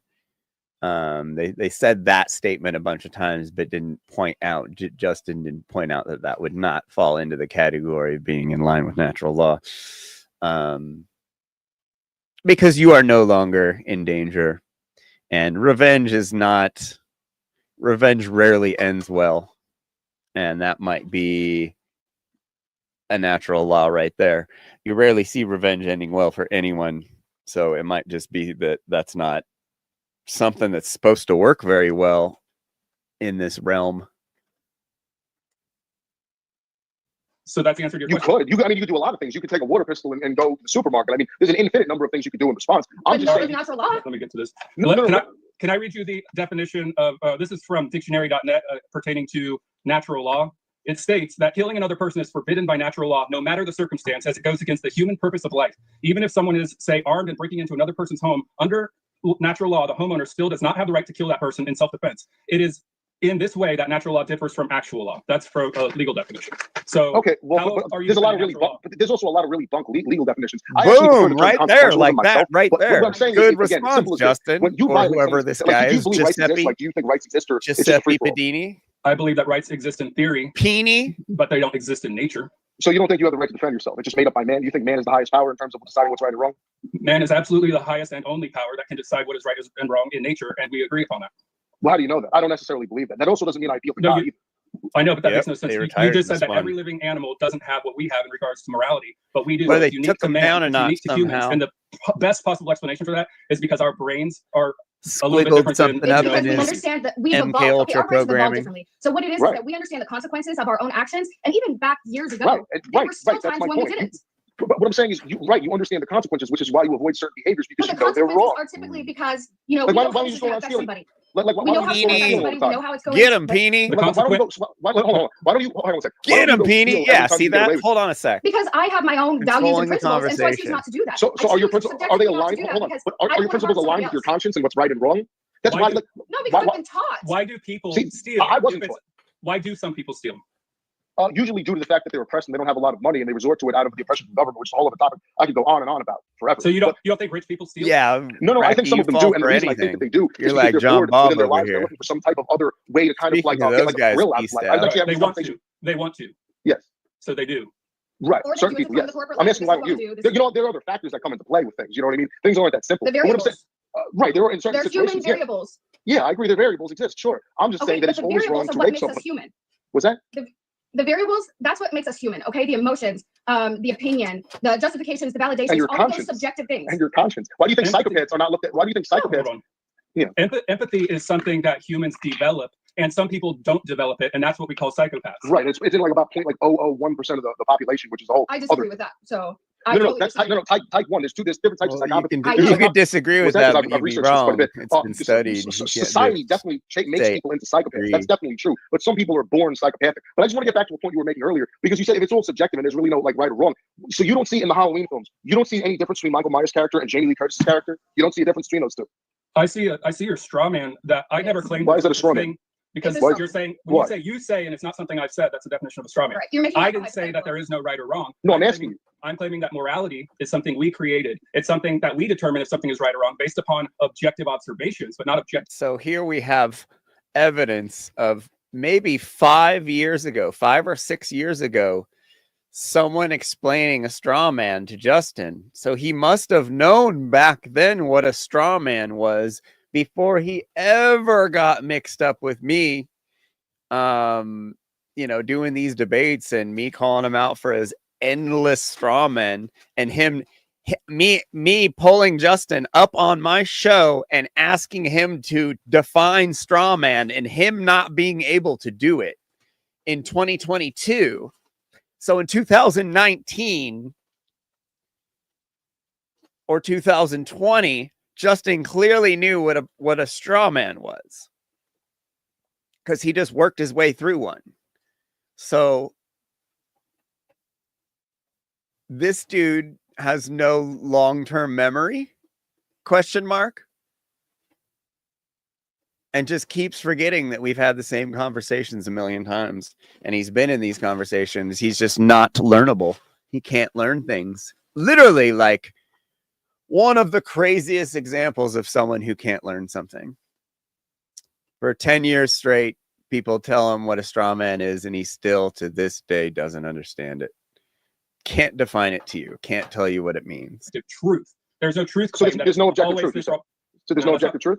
There's objectively true statements and objectively untrue statements. You claiming that there's objective He truth could without demonstrating explain it is in false. deep Okay, detail objective objective truth, Gravity, but doesn't know objective what a truth. It's straw going to fall man every is. time. That's objectively After true. That's 10 not my years opinion. of people It doesn't matter. explaining Now, I it can to him. say, I can say that it's not, but it doesn't matter, because I can align my perception and say subjectively, no, that's not true, and lie without Okay. being dishonest. It's always Okay. going to fall every time. It's being dishonest because it's not objectively true. Gravity. Bingo. doesn't apply- That's my point. That's all I've been saying. Correct. No, Yes, it's not what you're saying. objectively No, true. no, Yes. no. How are you no, talking? Yes, it listen, is. listen. You're interrupting.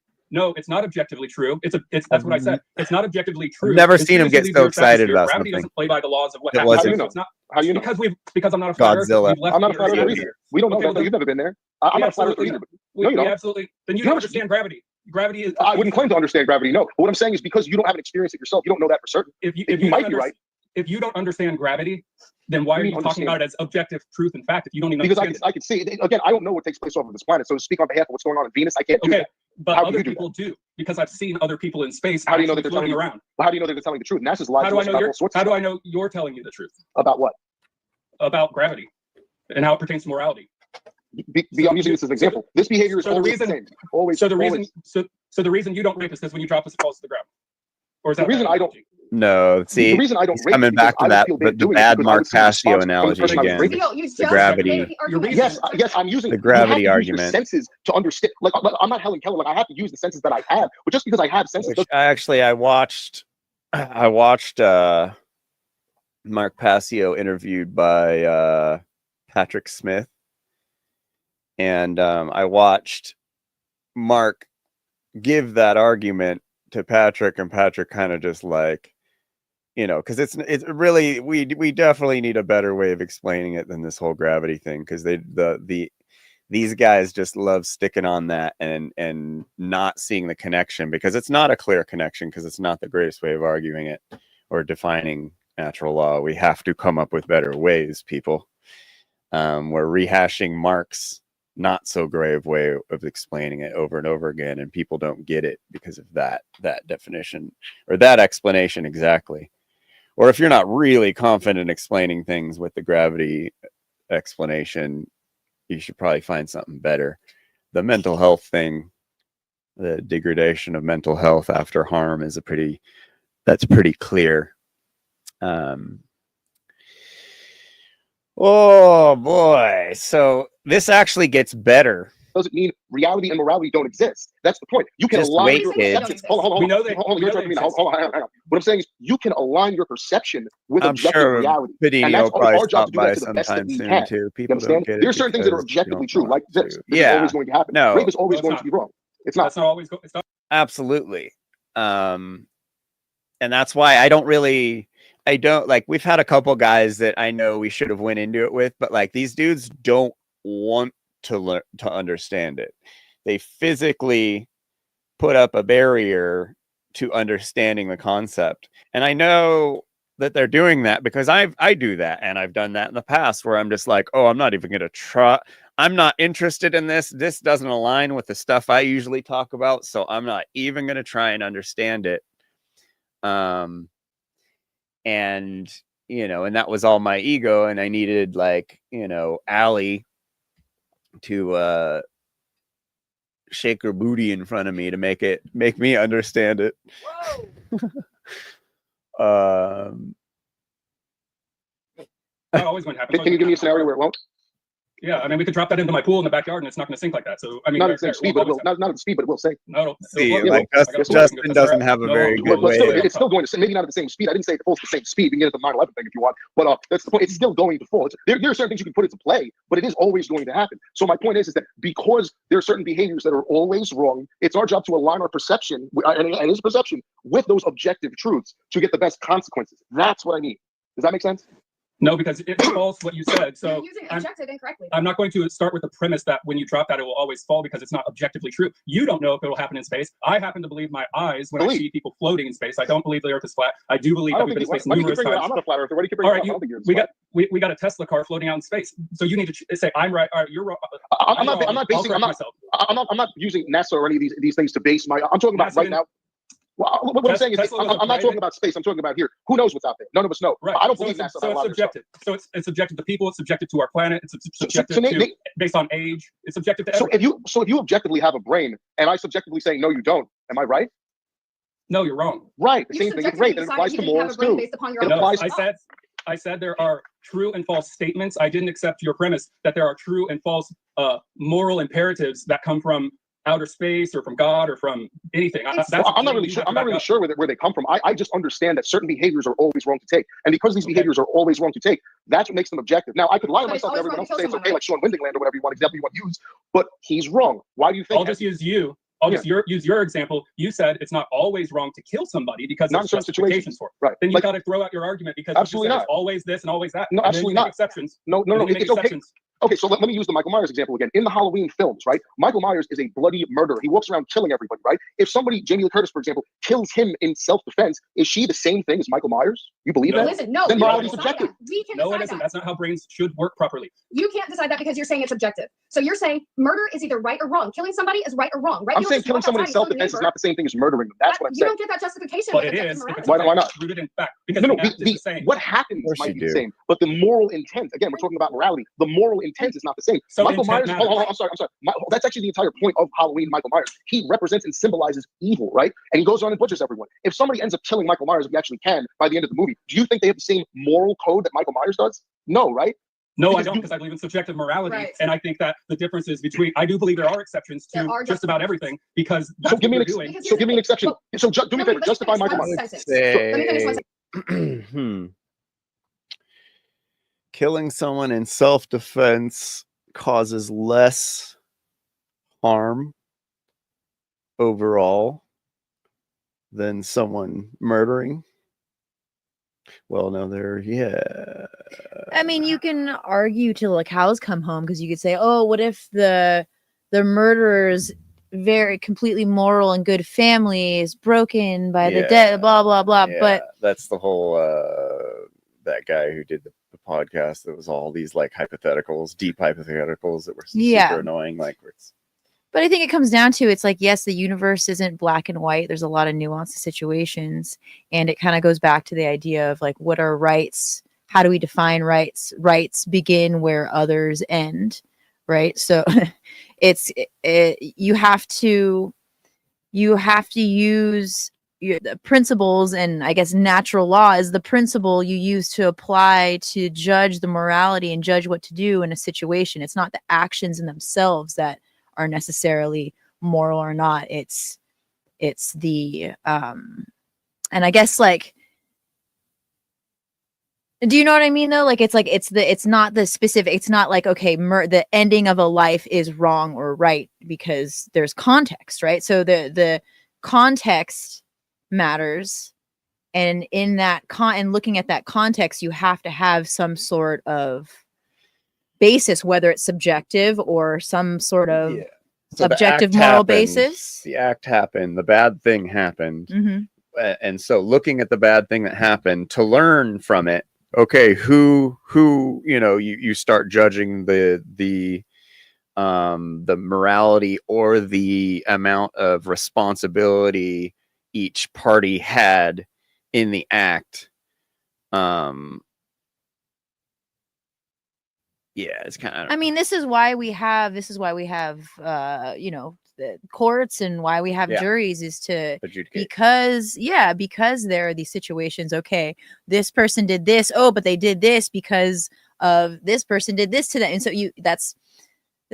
life is complicated. Like life is a mess. There's so many intricacies that it cannot be black and white, and there is no black and white basis for anything. So that's why, that's kind of like going back to the gravity example. Like, it's not using gravity to explain natural law. It's not a one-to-one explanation of natural law. To me, that's where people get it wrong. That example illustrates the belief, regardless of one's belief, the set of laws that are at work in a situation will have their effect regardless of that person's belief. So hence the little innocent child jumping off the edge of the cliff, right? We can't just use gravity in itself. We have to use the context, right? A situation, a little innocent child jumping off the cliff, even though that child is nescient, right? The child doesn't know and understand the concept of what's going to happen.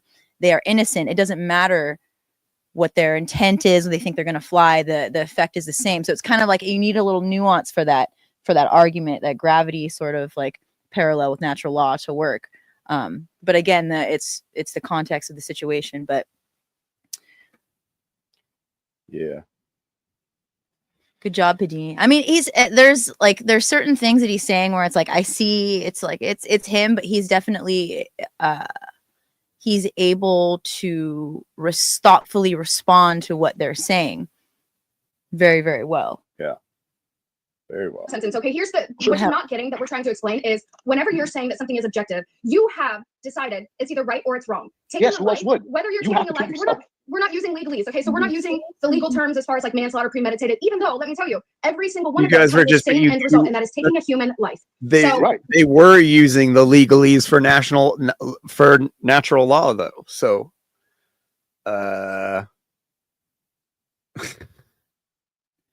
that's kind of you're saying, so you don't think it matters why life is taken? Like, you don't. We do think it matters. It does matter. Why do you think that? Why do you think that? You're Jamie Lee Why do you Curtis, think Michael Myers thing. But why do you think that? Curtis would be okay, because this is crazy. Because we devise social constructs so that we can coexist with other people. I don't want to live in a world where somebody thinks that it's okay to walk in my house and shoot me in the head. That's logic, and logic comes from the brain, and it isn't based on anything external. It's just based on common sense, which is not something the universe gives me, but my brain saying it wants to keep. Where do you think you got your brain from? Where do you think you got your brain from? You're not separate from the universe. You're part of the universe. You came from the universe. You're not the separate entity. You're the universe too.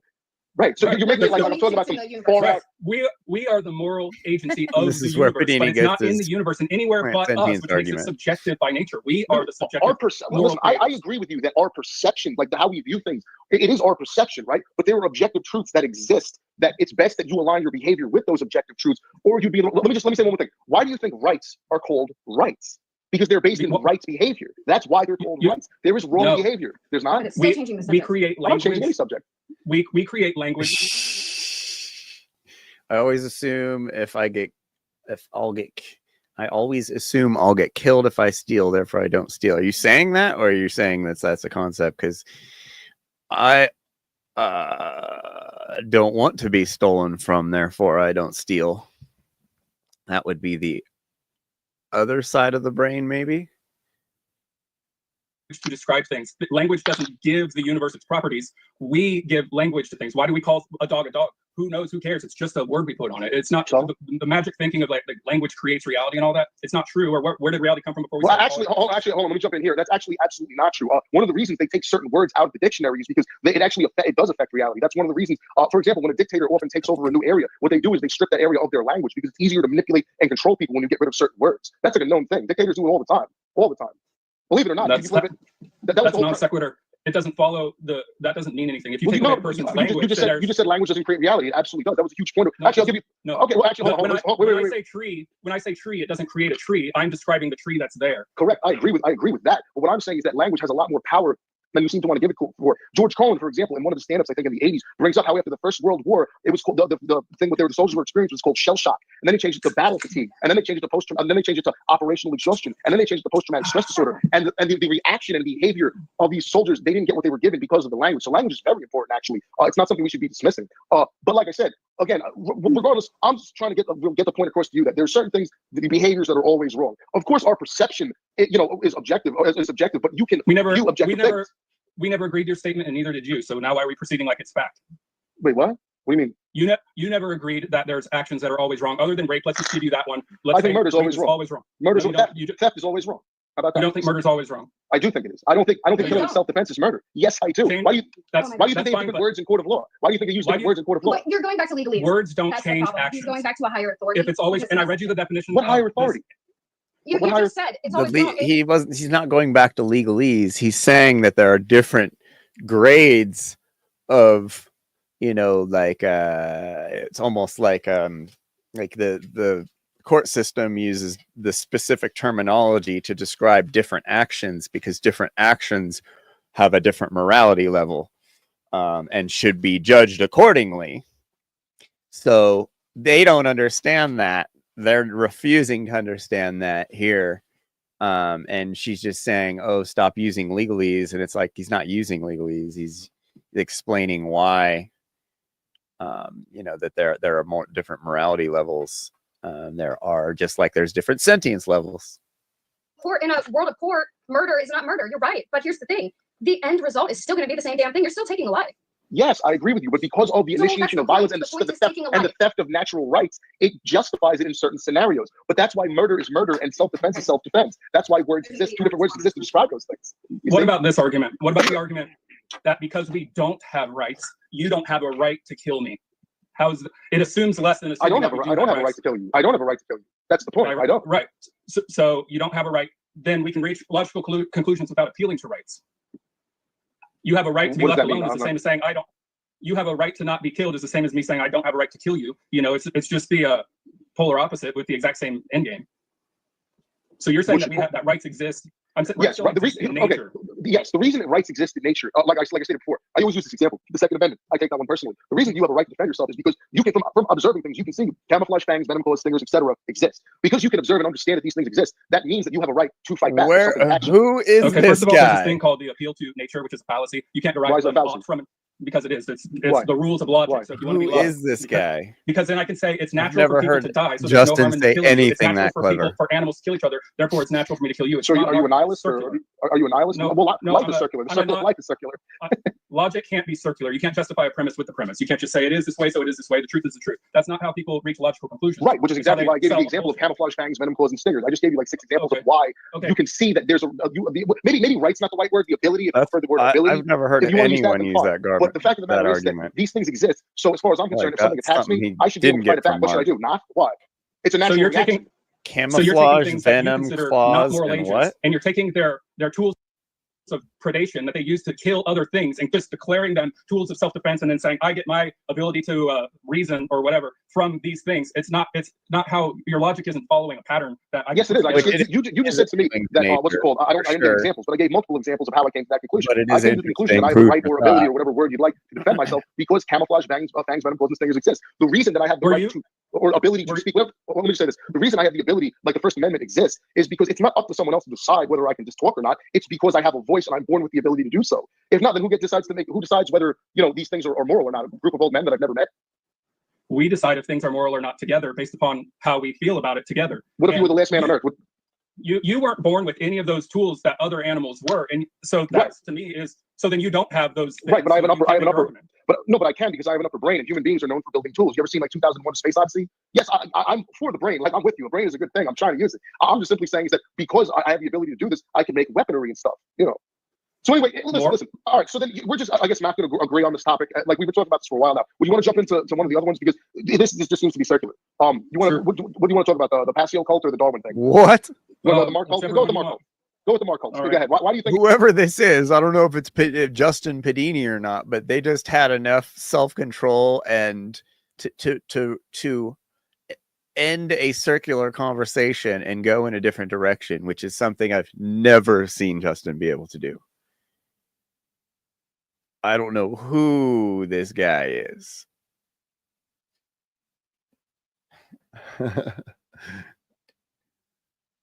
he's a cult leader?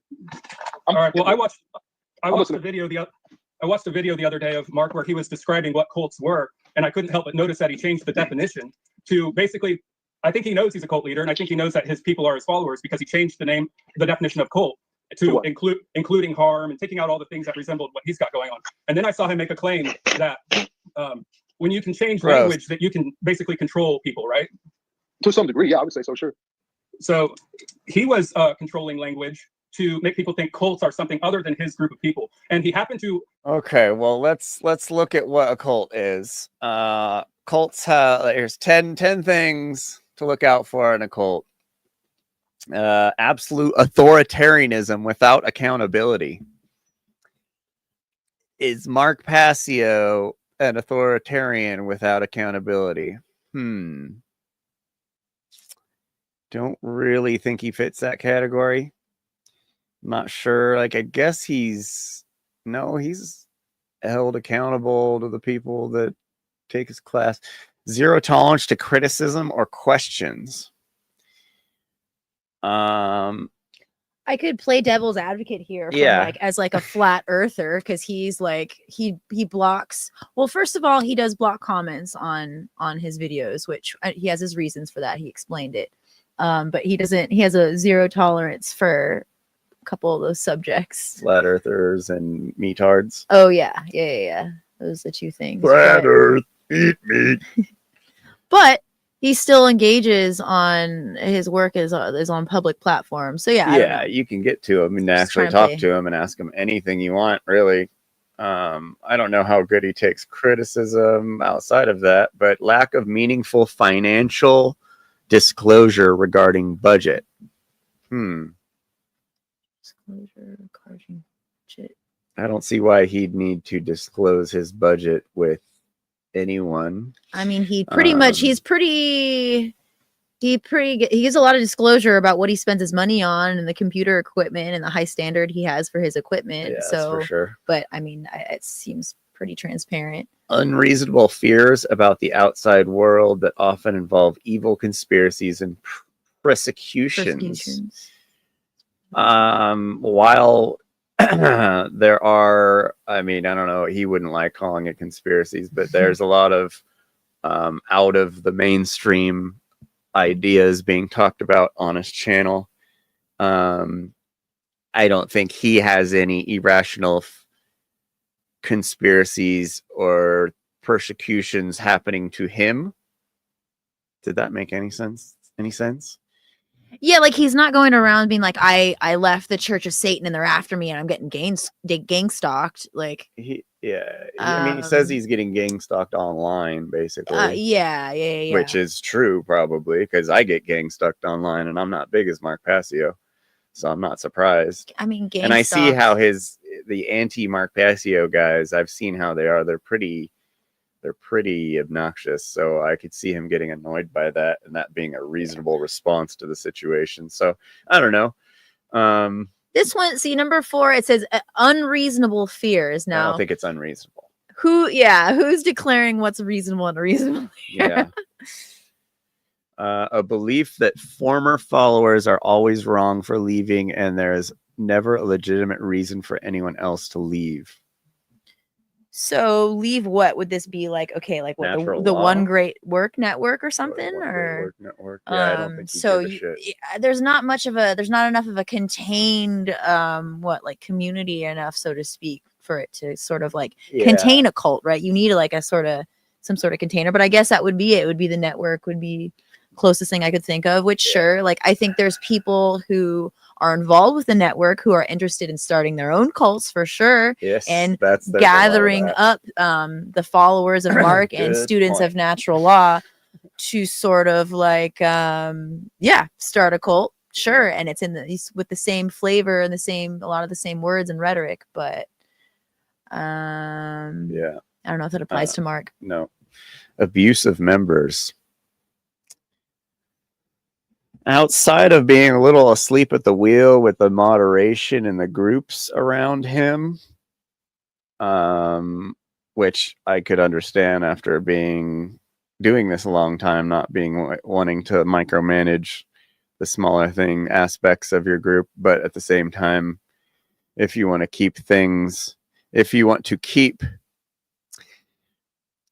less of a turnover rate of people and you want to keep more people around you, it's good to do those types of things. Yeah, I think if anything, our criticisms would be his lack of interaction with members, not the abuse of members would be like it's on the far other end. That could be considered that. abuse. But I guess allowing Neglect. abuse via neglect, but I don't know. I'm gonna rate these like out of 10. Like that's like a what? 5 out of 10, 6 out of 10. I don't know. Midway. Records, books, articles, and programs documenting the abuse of the leader or group. I don't think they're 8 is followers feeling like they are never able to be good enough. I don't think that's the case at all, because Mark's followers have too big of heads, if anything. If anything, the bar is too low. The bar's too low, if anything. A belief that the leader is right at all times. Some of this, this would be something that happens with his followers, might get this in their heads, but I don't think that's something that, no, Mark says he's right all the time, basically. Mm-hmm. So that might be one out of 10 so far, 1 out of 9 so far that I'd say would be maybe. But when you're preaching something, when you're teaching something like natural law and anarchy and stuff like that, we are right. A belief that the leader is the exclusive means of knowing truth and or giving validation. That is definitely not true, because Mark recommends thousands of other people's works. His arc is physical evidence of that. But no, Mark Passio is not a cult leader. Steve, or whatever this guy's name, Justin Ryan, that's a big no. By definition, go look up any definition of a cult.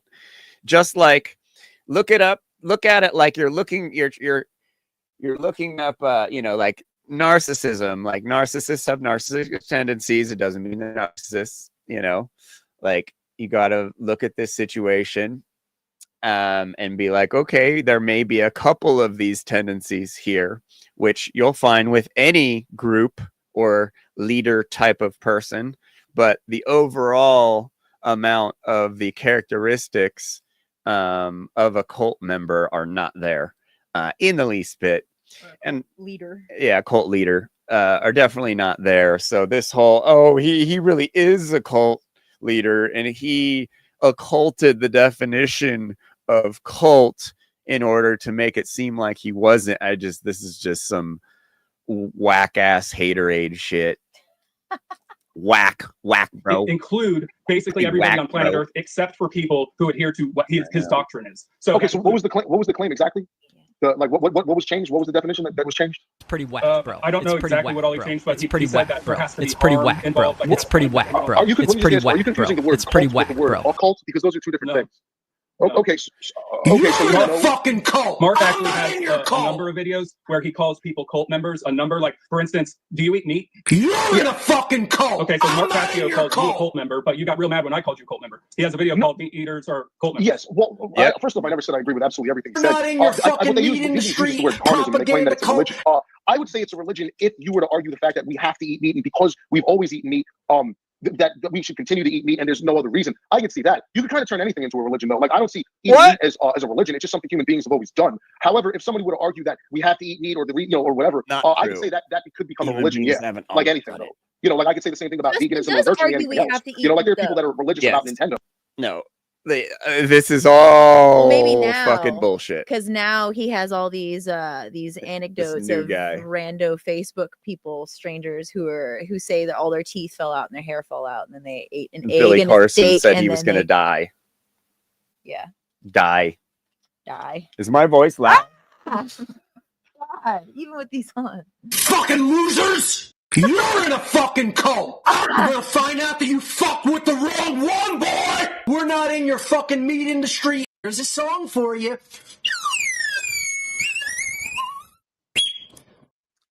Beep.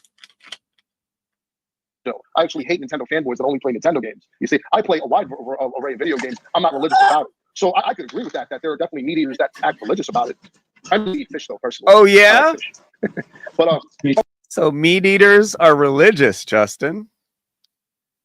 Wow. I need to get that on the soundboard. Holy crap. My eyes are, I don't know. This Steve, oh yeah, Giuseppe Pedini over here.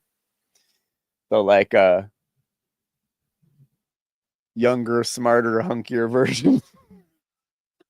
What a dick. Okay. Yeah, it's good stuff. Okay, so why else do you think he's a cult leader? Okay, because the definition of cult applies to him and his group. But you can say that about anything. No, you can't. No, you can't. No, him and his group. And you can never say that about individuals. You can never say that somebody who's advocating people to think for themselves. Oh, but you can just make the statement. Laws, one of the signs of a cult. Mark always says that you should research all of this yourself and not believe him. He makes a point to say that all the time. All the time. Okay. Then I suggest that his followers research the definition of a cult, and I read it to you. A small group of people with novel beliefs, like the world is ran by shape-shifting reptilians, and we're being I don't actually believe that. There's like I just seen he was giving out stickers or something that said the world is ran by reptiles or something. He definitely didn't do that. That's like a David Icke thing. Although at the same time too, what's it called? Do you not understand the reptile things? I can actually explain that. And no, I don't necessarily think the planet is run by reptiles, but like there's actually a lot of interesting evidence why those people do think that. As crazy as that might sound, I can go into depth if you want. It's pretty interesting actually. I'm familiar with it. I've done my research. I reject the claim that the world is ran by reptiles. But I don't think it is either. But you never know. But would you agree or disagree that his teachings are not something that like it's hidden knowledge, right? It's something that well, no, he actually regularly explains that it's not hidden knowledge.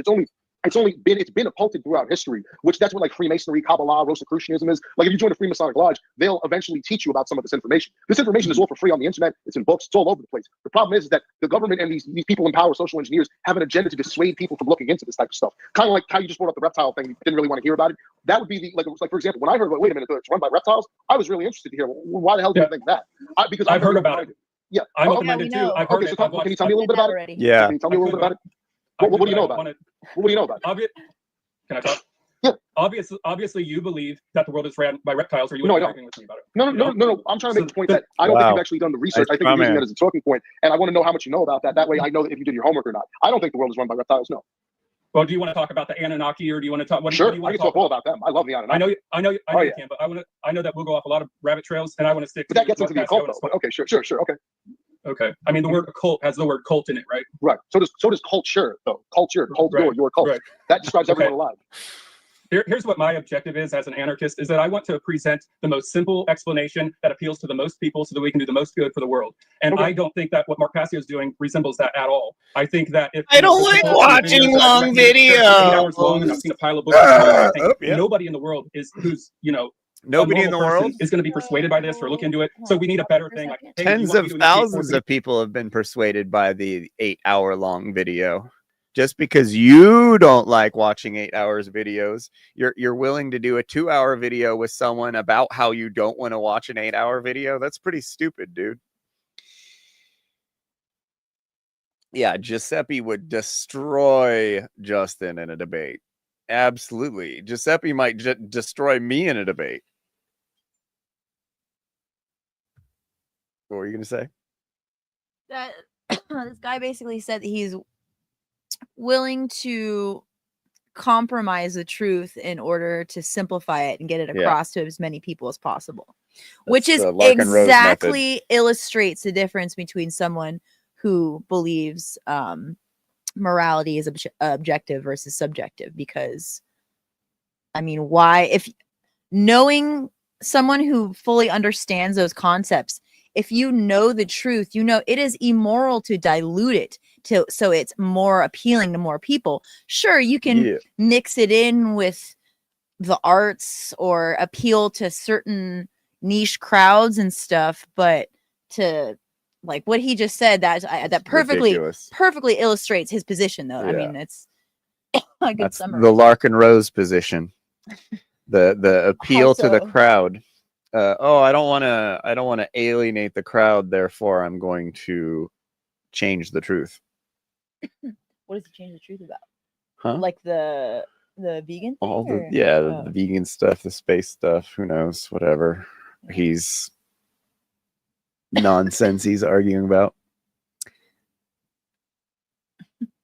Against you? No. Okay, I won't initiate force with you, and we will have a mutual agreement based on common sense alone. So we don't need all of that. Well, I think normal people are the problem, though. I think that's absolutely the problem is normal people. I think normal people are the reason everything sucks. I think there's way too many people just concerned with fitting in and just being like everyone else, and not enough people are able to entertain things like for example, if you told me like, there was a flying spaghetti monster out there and you were sincere and like I took you out, I'd look into it. I really would. I might not agree with you. Natural law is hard, therefore I'm not gonna study it because it's hard to understand. I need to do internal work, therefore I'm not going to study it. Like, dude, have fun with life, bro. Good luck with that. Of like something like the Anunnaki or something like that. And I think there's an absolute boatload of evidence to almost prove it. You know what I mean? Now, again, I'm not telling you it's definitely true, but again, I believe it was Aristotle who said the measure of intelligence is to be able to entertain an idea without readily accepting or dismissing it. So I have a lot of information in my head that I just entertain. I don't necessarily believe or ascribe to. The same thing with like atheism. To me, that's just another religion. I don't know what's going on, and I'm perfectly okay with that. And I just entertain ideas. Maybe it's true, maybe it's not. I don't really specifically have a set thing that I absolutely like a religion. Like if evidence were to come out and to completely debunk, absolutely outright debunk the Anunnaki thing, I would just go with that. I just think from the Hey, everybody, hit the subscription button if you don't have it. If you haven't, and hit the like button right now. That means all of you. I know you've brainwashed yourself not to hear people when they say this shit, but go hit this.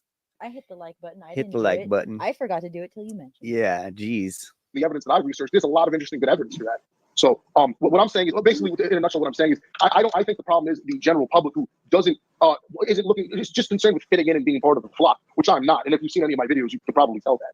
But in terms of Mark and his 8-hour lectures and stuff, you have to understand like there's a lot of information. Like I like Mark and Larkin Rose a lot for different reasons. I think Larkin does a great job at what he does. I think he keeps it short, sweet, and he just stays at that boundary trying to get people into the anarchist community. And I think we absolutely need people like that. I consider Mark someone, he's more of a researcher. So to me, he's somebody that is willing to go into these unpopular topics that people don't really want to discuss. And for someone who's been researching conspiracy theories since I was 19, that's one of the reasons I'm a fan of his, because he's willing to talk about things where most people would laugh at. And I don't think all of them are laughable, you know? So that's kind of why I'm a fan of his. Okay, but he's that his ideas shows are laws, right? Which I that statement actually tells us a lot about Pedini. He likes talking about the goofier shit. Of course. But Mark's idea of goofy and Justin's idea of goofy are not the same. Yes. All of them. The natural law. That's absolutely not true. No. When he says natural law, he's just saying basically what I'm saying to you, which is something, again, I did not learn from him. I've understood since childhood that certain things are always wrong. It's always wrong to steal. Again, someone like Robin Hood, who the ruling elite stole from the public, he just took back what was everyone else's. I don't look at that as theft because it didn't belong to them in the first place. But if I broke into your house later tonight and stole your stuff, I'd be objectively wrong. You know, there's always another way I could, let's say, made money or get a job. The problem is people are always justifying immoral behavior. And again, they'll say that it's okay, but it isn't. Just like Sean Winding Land. Like, well, you can say whatever you want, but it doesn't mean to make it true. Certain things are always wrong. Murder, rape, theft, which are really the same thing. It's all theft. When you kill someone, you've stolen their life. When you rape someone, you've stolen their ability to consent. It's just theft is what it comes down to. Are you a fan of George Carlin by any chance? Yeah. Did you ever see his stand up on the 10 Commandments? Because that's what it's about. He breaks down how the 10 Commandments are really just the same thing. Don't steal. That's it. And in the end, he has an extra commandment to be funny, but he's trying to teach you natural law the same way. It's just the idea. Don't be dishonest. Don't steal. Even being dishonest, you're stealing someone's trust. That's it. That's natural law in a nutshell. Just don't be dishonest. That's it. That's all it is. Well, you know, when the 10 Commandments were given out, one of them said, yes, do not kill, Justin. Right? Yeah. Well, as soon as Moses reached... Natural law is about being honest, like you just said. So what went wrong, Justin? I don't get it. You seem like you got it back then. Or this is Giuseppe, your twin brother. Or this is you on drugs. As soon as Moses returned with the tablets, he found the people worshiping a golden calf, and he was instructed by God to kill everyone who was worshiping the calf. This is Windows 9 or something. Yeah, this is like his This is like this is the better older version. Version 6. He's on like version 8 now. Yeah, and it's starting to get wacky and not be as good as it used to be. The calf. So how do you reconcile? That's just that Bible story. Have you ever studied astrotheology by any chance? That's another subject I'm pretty big on. What was that? Have you studied astrotheology by any chance? Like I don't listen to the Bible or go by the Bible. I was just using that example of George Carlin. Like I'm not like a Bible guy or anything like that. Never was. Yeah. Yeah. So that was just an example of him trying to explain how the 10 Commandments are really just the same thing. You know, don't steal, don't be dishonest. That's it. Because again, you can do whatever you want within the laws of nature, but again, certain behaviors are objectively wrong. That's the only point that I'm trying to convey. Being dishonest is always wrong. Always. You know. No, being dishonest isn't all. Give me a situation where it's not. Okay, so we're talking about lying. Imagine if I was being drafted for war. And okay, stop right there. Bingo. Hold on. Bingo. Right. Against your will. So they already broke natural law. They already broke it by forcing you with violence to do something. So then it doesn't matter because they initiated it. There you go. See? That's circular logic. Example. No, it's not. That's a perfectly flawless example of what I mean. They were dishonest. They were immoral. They are trying to force you with a death threat to go kill a light version. So you're saying when somebody Pedini light. Hold on. You're saying when somebody does something wrong, Pedini light. You a moral right to do something in retaliation, right? Wait, say that again. I'm sorry. Just so you know, my phone battery's at like 10%, so this is probably gonna go up soon. Oh, okay, no. What I'm saying is, there we go. Someone, again, like it is thing with the rape. You can do whatever it takes up to get yourself out of that situation because they initiated and broke natural law by being dishonest. Someone drafting you, they're not asking you. They're telling you, hey, listen, if you don't go kill people for us, we're gonna throw you in jail or kill you or whatever it takes. So right off the bat, they already were dishonest and broke natural law. So whatever happens after, hey, you shouldn't have did it. That's my point. That's why morality is objective. Because if people would stop doing dishonest and immoral things, the situations afterwards would never occur. It's who started it. It's who broke natural law. Again. All right, you believe in cause and effect. And I would even say in the idea where what he was just about to argue, which I wish he would have finished because I could have heard it, but I have a feeling he was gonna say, okay, you get drafted, you go in the military, okay. You don't have to go in like there's a way of if you were going to get drafted or be killed, there's a way of dealing with your experience in a more moral way. Considering obviously it's going to be immoral conditions, but you can go through, you could shoot over fucking people's heads the whole time. Like, have they done studies on that where most was it Marines or just soldiers in general? They do not shoot anywhere near targets. They're just shooting just to look like they're shooting, but they don't want to kill people. It's a very real thing. That's a very real issue in the military. That's why they had to start picking psychos and starting all these special forces groups where they leave all the softies on the back and they bring all the psychos up front. So there's a way of navigating being forced into the military in a more moral way that you'll be able to at least know that you navigated that situation the best way possible. You weren't aiming at heads the entire time. Yeah. You weren't trying to make headshots. You weren't like, Someone who doesn't believe in morality will just go into the military and start popping heads like crazy, like this guy might, because he doesn't seem to understand that there's two ways of doing things. It's not so black and white. But these scientism guys, consequentialism, whatever you said. Okay. Whatever you said. The concept of forgiveness. It's important to understand things. Come up with it. Whoever you get your natural laws from. I'm not sure what you mean. Like, again, so what are you asking? Where do we come up with it? I'm asking, say you punched me in the face, and I had the moral right to punch you in the face back. But instead, I said, this guy's probably got something going on in his life, and he's taking that out on me. I'm going to forgive you. You have the right to do that. And I would say that makes you a pretty mature person, actually. Like, for example, I've had people fuck me over in life, and I just let it go. It happens all the time. My ex-girlfriend did me fucking dirty, bro. And I just let it go. I could run around. I could go after and look for her and do all sorts of stuff. But I'm just like, it's not worth it. It's my choice. Wouldn't you say that forgiveness comes unnaturally to people, but it's moral? No, I think forgiveness usually comes due to introspection and reflection upon, like, is it worth it or not? You know what I mean? Like, again, like, I'm not like, you could do whatever you want. If somebody, like, let's say, God forbid, rape your sister or something like that, you could choose to forgive them. I don't know if you would or not, but that's on you. You know what I mean? So it's up to me whether I kill somebody or if I turn the other cheek. That's entirely my prerogative, right?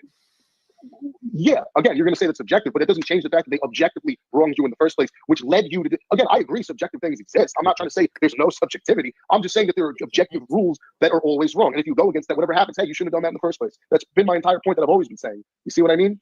Again, the example you gave about the draft. They're not asking. That's a threat. And any ticket, same thing. Any ticket that's given out is a potential death threat. That's not an opinion that can be proven. So right off the bat, they're breaking natural law by doing that. So that's why, like, if somebody does something in retaliation, someone writes you a ticket. Hey, you shouldn't have threatened them in the first place. You know what I mean? Now, let's say they go after somebody who murdered someone or something like that. Well, then, hey, you broke natural law. And those are the consequences that you're going to suffer. Don't do it in the first place. That's why it's always wrong. Of course, I have to again. When you say natural law, you're literally just describing what humans agree with, and you're not giving any evidence at all that it's a part of nature, that nature wills that. You're not giving any absolutely supporting aren't evidence other than, listening. my brain says that's true. I like that idea. It makes sense. Of course, I give you plenty of evidence. For example, like, if I walk up to a woman on the street with a knife and she thinks I'm going to attack her, I'm going to get the same reaction from everyone. He's saying it's like, just because you can agree along with natural law does not mean natural law doesn't exist. Like, he's like, oh, well, we're just all agreeing on it. Therefore, that's the only power at work here, which is a fallacy. Unless you are a psychopath, sociopath, where you cannot feel empathy. And that's when it's super important to have some moral basis or moral code and understand morality and have it be taught, because it's not something that you would just agree upon. I mean, it's I've watched interviews with people who are clinical psychopaths, like primary, I guess they're born that way. But they explained how they have to, empathy is not a working emotion for them. So therefore they have to learn it. They have to learn this moral basis. And humans are very programmable, even if someone who is not, most people are not inherently born psychopaths, but they have the ability to be, they can become secondary psychopaths. So that's why it's so important to have a moral basis, some sort of law, something, some working set, some understanding of how things work, because otherwise we will be programmed to continuously make conditions that are poor for us and other beings. Yeah, the only way moral relativism could be is if harm did not do harm, and it does do harm. Well, it can be. That's the thing, though. It can be, and it will be, if people don't, if humans don't step in and steward over the earth or over the realm. But that's it's the truth must be defended, to quote Mark. Wasn't he just talking about that? What were we just watching?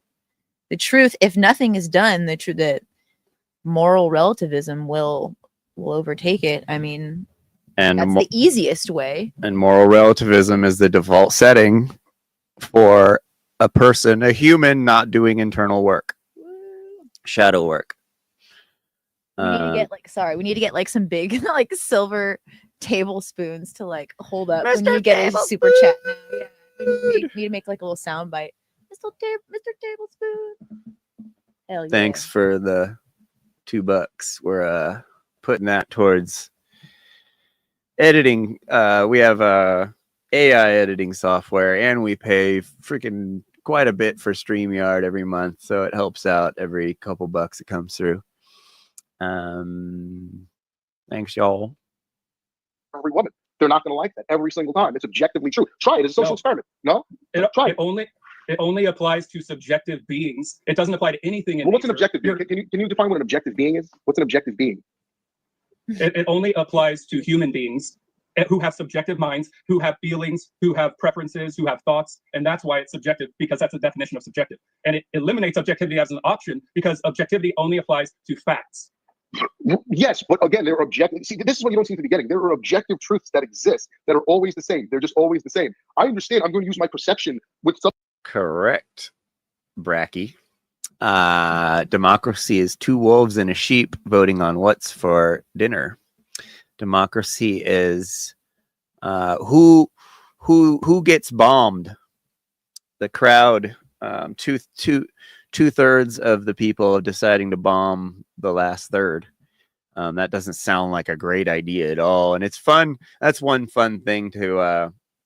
I don't mess with libs that much, but whenever they start talking about oh, our democracy is eroded or stuff like that. It's like, hold on here. You know, who said democracy was a good idea? The founding fathers that wanted us to believe in government? Yeah, that's right. Subjectivity to align my perception with those objective truths. And that's how you should, that's how I don't even know who this That's guy what I'm trying to is. explain. Use your conscience. You never answered why a conscience exists in the first He's a place. beast, You just though. asked me where it was from. I wish he was Regardless of where it around. comes from, why do you think we even have a conscience? Why do you think a conscience exists? Well, I believe that a conscience is your brain telling you what you think. And people have good consciences and bad consciences, and you can name the functions of your brain whatever you want, but you're not changing the fact that it is your brain doing all the work. But I never said it wasn't your brain. I'm just saying that like things take place in your brain. Sure, I'm not sure if it's solely your brain, but like I said, like why do you think so many soldiers suffer PTSD and regret what they're doing in the first place? It's because their conscience came into play, even though they did what they did, and at the time they would have told you what they were doing was right, but eventually their conscience came into play. Why would we even have that ability if objectivity didn't exist? If objectivity didn't exist, there would be no need for a conscience in the first place. You see? It defies the evolution of our brain to think that killing our own species is somehow advantageous either for ourselves or for others. It's nonsensical. So that causes a problem with our brain, which tries to make sense out of everything. Right. That's the goal. My brain, I'm trying to make sense out of everything. And with my brain, I've come to understand that there's certain things that are always wrong, which would make them objective. Now, like I've stated over and over again, it's my job to use what I guess it's subjective is the word you want to use to align my perception with those objective truths. That's what I mean. Like I understand, like I could choose to do whatever We're I want. going on 2 hours here. That's why you have these abilities to discern between right and wrong. I mean, it would just be debating, actual debating. If there was no truth that existed, or there no objectivity, everything would just be an absolute free for all. You know what I mean? The reason. No. A lot of your arguments are the arguments that statists make, saying why we need government. Because if we didn't have government, people would just run around raping each other, or you know, idiot. Hold on. Okay. If everybody thought the argument for natural law is to fix humanity instead of using government's force to fix humanity or to fix humanity. So it's just these guys don't want to understand.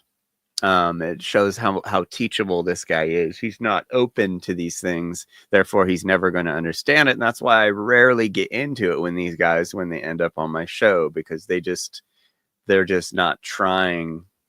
And I could see the second they're on the show, and I could see the look on their face. I'm like, whoop, this guy's not gonna. I mean, I know that's new age bullshit, but I know this guy's not going to likely be open enough to learn these things, because their whole identity is built up around their takes. And so these guys aren't willing to like give up their takes, because that's change and people fear change. Genocidal broccoli. Genociding broccoli. I know his AirPods are still charged. His phone's still charged. Who the fuck is Giuseppe Pedini? Anarchy, wouldn't it? And where is he today? That's not the same thing. First off, a conscience is something that's built into you, or whatever you want to call it. It's not the same thing as government, which is an external monarchy. These aren't the same things. For example, doesn't your conscience tell you that government is immoral? You're an anarchist, right? It didn't tell me that most of my life. Because of why? Because of why? Because of the indoctrination and stuff like that, right? Yeah, and then I indoctrinated myself. And then I indoctrinated myself into the belief of anarchists when I listened to what anarchists had to say, and I said, yeah, that makes sense to me now. But I've held every political smash that like button position you could imagine at some point in my life. Which time was I right? Well, see, I actually haven't. I actually was never believed in government, even when I was a child. That has a lot more to do with my upbringing and stuff like that. But I never bought into the fucking nonsense. The fact of the matter is that, aren't you more likely to still be indoctrinated since you haven't changed your mind in your entire life about what seems like anything? Well, I've changed my mind about certain things plenty of times. Like, for example, the first time I played Legend of Zelda, I remember thinking I was obsessed with Sonic 2, and I really had to admit to myself, oh my God, I like this better than Sonic 2, but it was like painful for me to do so. So I know what you're talking about in terms of ego and stuff like that. What I'm saying is basically is that, wait, I lost my train of thought. You're talking about, what was your question again? Only life examples are from when he was a child. It's called, it's evidence of a stunted person. Their mindset is still stuck in the time era of when they were traumatized. And so Pedini's only example is his life has been stuck in just playing video games and trying to get famous online doing something. I'm sorry, what's the train of I was daydreaming. Oh, I'm sorry. Wait. You were saying, I indoctrinated myself. No, what I'm saying is the government, they need to indoctrinate people. That's why when you go into the police and military, they have boot camps and stuff like that. The reason they do that is because they have to beat the conscience, the moral compass for compassion out of you. That's why they do that. And that's kind of how I feel when I'm trying to understand a very simple concept, and somebody sends me an 8-hour video and says, Mark says, and I have to go, like, do I really want to watch 8 hours of a guy talking, or am I literally brainwashing myself? Am I being indoctrinated into something that somebody can't just say, here's a good argument? You know, like, it only took one question for me to become an anarchist when my brother asked me. Which was what? Oh, shit. I don't remember. Well, it could have been that simple of a question. Then. I mean, there are plenty of scientific lectures that are hours and hours long. Like, what does it matter if the guy puts on a long lecture or not? You know what I mean? Like, yeah, like you don't learn a lot of stuff. Because I've watched entire videos of his where it was literally just basic psychological manipulation tactics, like saying, like what video? Well, like, I'm not a fanboy. I don't know what I don't really. Well, I mean, you said you watched it recently. You can't even give me an example out of an 8-hour lecture. You can't even give me one example. I can, but the cult. Give me one example. Other, yeah, 8 hours.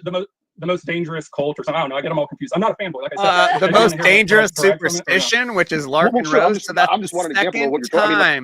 That's the second time Justin Ryan has misidentified Mark's work. The first time was the other guy. What's his name? Oh, he thought Mark was someone else. No, he used David Icke thing. Oh yeah, he for thought Mark, the reptilian. Yeah, Mark and that was about reptilian shape shifting. It's like no. The most dangerous superstition is Mark Pass is Larkin Rose. So does this guy clearly? Justin Ryan has no fucking clue what he's talking about. Clearly, he can't give any examples for anything. He's pointed at other people's work for Marx. He's admitted that he hasn't watched an entire video of Marx and refuses to because it's so long, and because he's got TikTok brain, obviously. I just don't get it. I mean, I do get it. It's called a faker. It's called being not genuine.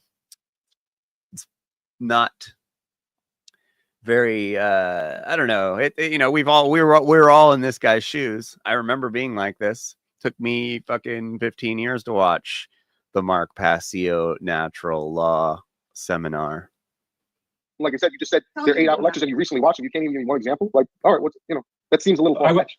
Well, I was going to give you an example, but I think you were asking for like a title or something for some reason. I'm not okay, so what's the example? So give me an example. Okay, well, when he's describing all of humanity as basically stupid and immoral, all of it, except for the people who adhere to his doctrine, which is a very small percentage of people. His doctrine. He's creating an us versus them mentality. And yeah. His doctrine, he doesn't have a doctrine. He teaches morality and natural law. He's teaching people to be that they should keep themselves accountable and be good people. How is that a doctrine? And yes, it is pretty ignorant to not want to be that way and not always be striving to be that way. The reason we're in the place we are now is because of people not doing that. So I don't really understand this argument he's trying to make. Like this is a bad thing. I'm not. Yes, I can agree with that. But so is everyone that's an anarchist, because we are against the government. We are against the people. We're not those. I don't look at them as our enemies per se. Also, I will admit, Mark is very preachy. I can agree with that. He's not just talking about people in government. He's talking about 100% of atheists are in a cult, 90% of Christians are in a cult, or are stupid and immoral. Members. He's every single one every of them. group there is. People who eat meat. Every fucking single one of these groups is in the cult of statism. Even all these guys that call themselves anarchists on the internet, 99% of those guys are statists still. They're still caught up in materialism, still caught up in buying the house and paying the taxes and buying new cars every couple years and credit cards and all this shit. Which it's like when we come across Carnus and they're like, oh, I'm not into factory farms, and it's like, you are. You support it financially, you support it, therefore you are into factory farms. It's this inversion of this truth that people that aren't doing the work, they start cutting corners and making fibs and being dishonest about where they're at. I don't know. It's goofy fake shit. Anybody who's ever worked for the government, all these people, which happens to almost equate to They're all of all in a cult. So you literally have to Absolutely. believe that the only way to not be in a cult is called the cult of Satanism, the cult of doing whatever the fuck you want and destroying the earth in the meantime. Like, you don't think that a cult has brainwashed the masses into being into where we are now? Like, you think that was non-cult behavior? I'm confused. Which happens to almost equate to all of humanity, isn't a cult. So you literally have to believe that the only way to not be in a cult is to join Mark Passio's thing that's set up exactly like a cult. But also Mark's a huge fan of a lot of other people he regularly talks about, like Michael Tsarion and John Anthony West and Robert Duvall. And I could go on. And he tells people you should research these people. All he's trying to say is that basically, yes, the human race has been brainwashed by the ruling elite all over since the dawn of time. And I absolutely wholeheartedly agree with that. You wouldn't agree with that? I think that Mark is censoring dissent because he doesn't want anybody to really question him. And you've told me he doesn't debate anybody. He blocks all of his YouTube comments. He's not somebody who's engaging in a dialogue. Well, okay. Nothing to hide. Right. Hold on. Yeah. Hold on. The guy is trying to convince you that the world is controlled and that information is being censored. And when I go to look, I only see one person censoring information. And it's not YouTube. It's not the powers that be. It's Mark Passio is censoring people from being able to even say what they think on his stuff. Okay. Tell me why that is. Yeah, absolutely. What's it called? Well, for one, he's not the only person that censors stuff. Lots of people censor stuff. But secondly, if you actually listen to his stuff and whatever, he explains regularly. He's not the type of person that's trying to reach the general public because he's angry and he's frustrated. So what he's trying to do is find people, someone like maybe like you or someone like me, who already understands the principles of, well, I get it, but the principles of anarchism or whatever, and basically explain a lot of these deep-rooted occult information to us to go explain, because he knows he's not there for the general public. Also, one of the reasons he doesn't engage in YouTube comments is he's not the type of person that wants to sit there and argue. I don't really either. I mean, I entertain you more out of respect than I do most people. But if someone's just gonna sit there and troll me, I might make a comment back or two and then just let it go, because again, no one ever think about it. How long have we been arguing with people on Facebook? Have you ever changed anyone's mind through a text conversation? Honestly? Yeah. Really? Yeah. Really? Who? Well, my mind was changed by arguing with people on Facebook about a lot of things, so I don't understand. I remember the name of the person. Myself. Myself, I can vouch for myself. Okay. So with all the arguing that you've done with people, because you go into some really long-winded posts, have you ever got anybody to be like, "Hey, Justin Ryan is right," and I haven't. I've done it better in live conversation like this, but that's why Mark puts on presentations. That's why he has 8-hour presentations, because he feels it's the best way for people to learn. And because, like in that, for example, that cosmic abandonment video, because a lot of that information has been debunked by mainstream science, he's not interested in people that don't want this stuff to possibly be true to just get in there and start fumbling up. He just wants to let people, hey, just take. Uh-oh. Oh my gosh, terrifying. That's scary. Justin's head just exploded. Sorry, I didn't hear nothing. Maybe that was a switch to the version. We just watched. Now the bunk Pedini is going to be on version 2.0. Yourself, as opposed to having trolls in the comments just be like, no, this isn't true. Like, for a lot of people do that. It's not an uncommon thing. And because a lot of this information has essentially been debunked by mainstream, that's the thing. He just wants you to look into it yourself. It's not really that crazy. I don't think it makes him a cult leader. You think anybody that blocks anyone is a cult leader? I block people. You think I'm a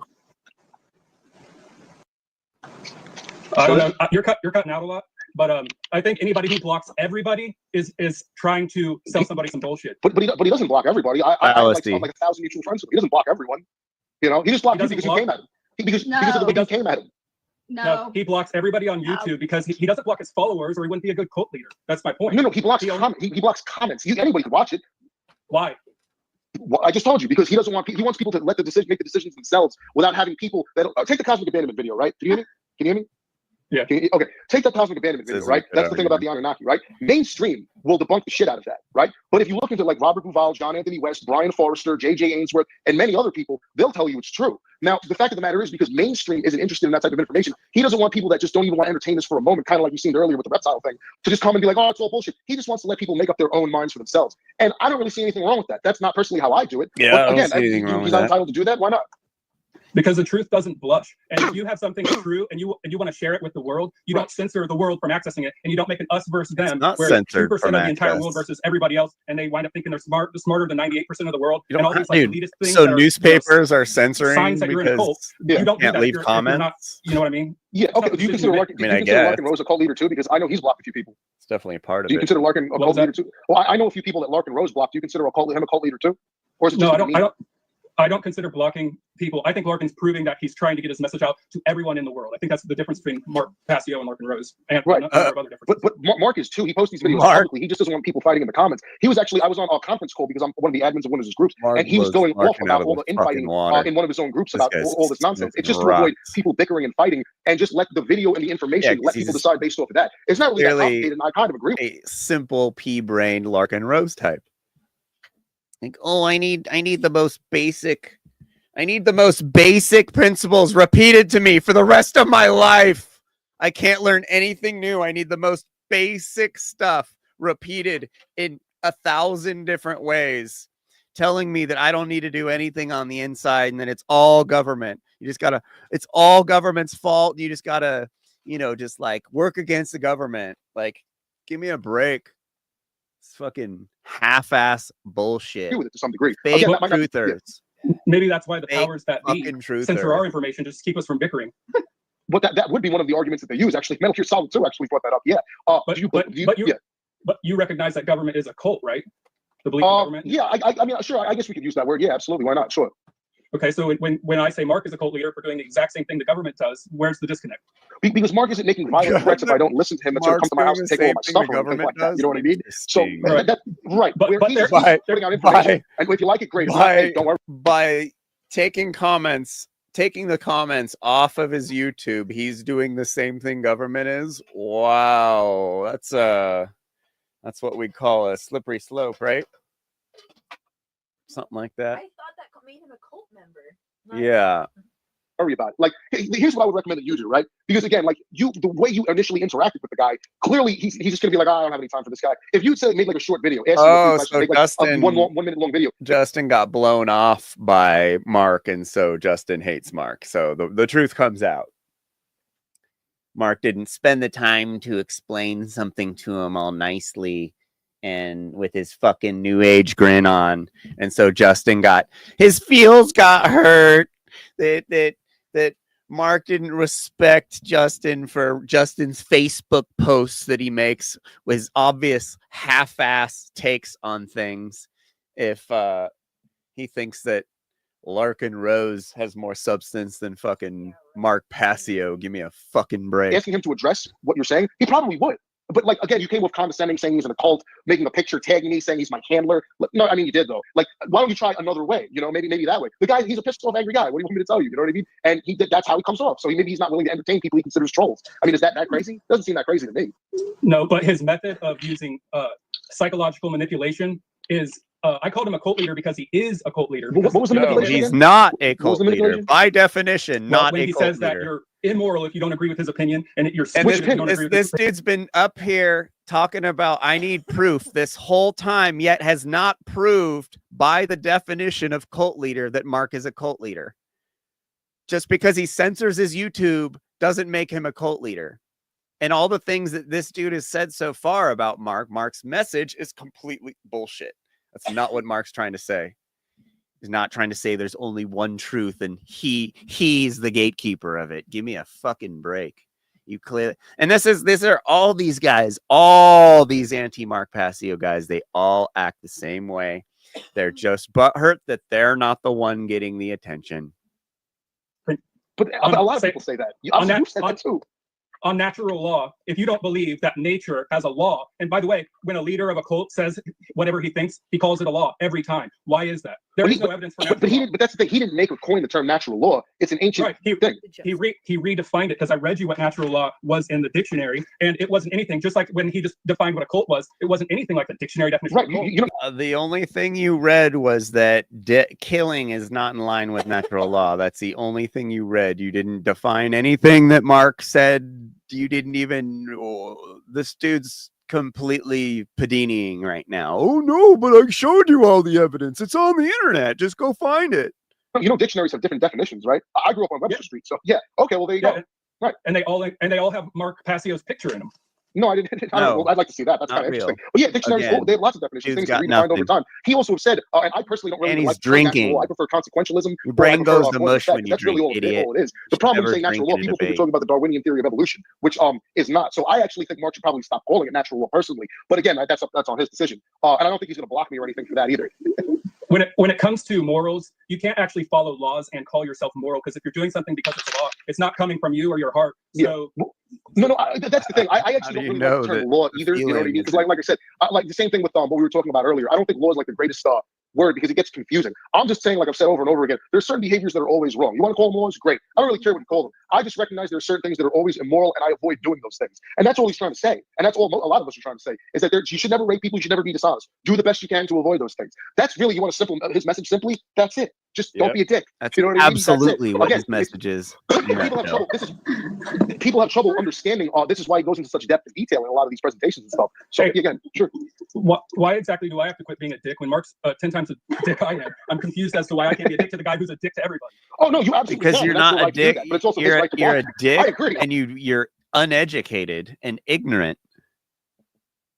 You're a dick because you don't know what the fuck you're talking about. You're supposed to be a dick once you know what you're talking about. And once everyone learns that they can't fucking touch you, then you could fucking be a dick. You don't be a dick first when you don't know what the fuck you're talking about. Your whole presentation up here, you've proven that you don't know what the fuck you're talking about. I'm sure Justin's 10 years of research into natural law, I'm sure your 5 minutes trumps it, right? You just my 5 minutes that I spent looking at fucking Wikipedia about natural law debunks 10 years of Pedini fucking researching this shit. What an idiot. Who would think that's how things are? Oh, I don't absolutely. I don't care that he blocked me because I'm not his follower. I don't care what he has to say. Oh, you definitely care that he blocked you. That is why you are here right now. The truth comes out. Anyone who if he's a cult leader because he blocked me. Yeah. That's kind of what it's coming down to. Because he doesn't want to deal with certain people's shit, and he shouldn't be allowed to regulate the people he has in his life and in his social media. Give me a fucking break. I'm mad at Mark because he blocked me, so I'm gonna go debate one of his guys. I wonder what he said with my zero. Yeah, I know, probably some flattery. Well, how do you know moral relativism? Yeah, just some half-assed. Don't respect anything he said if you only listen to sound bites. You know what I mean? He said quite a bit. Right. And I don't want to hear any more because I'd rather live in a world with government where they're made of people who can be questioned than a world where anarchy takes over and everyone follows Mark Passio's law and nobody can question it because it's just the truth. So you're not an anarchist. Got it. So you're not an anarchist. Didn't sound like it. You sound like a statist, which you just admitted. Definitely a statist. Got it. Full on. At least he's being honest. So you'd rather live in how we have it now than live in a land where people take themselves accountable and there's actually a standard that everyone hold themselves to without government coercion. Interesting. Sound like a statist toolbox. Minarchist trash fucking garbage. Dude, he needs to go back, at least reread the most dangerous superstition. At least reread your Lark and Rose books.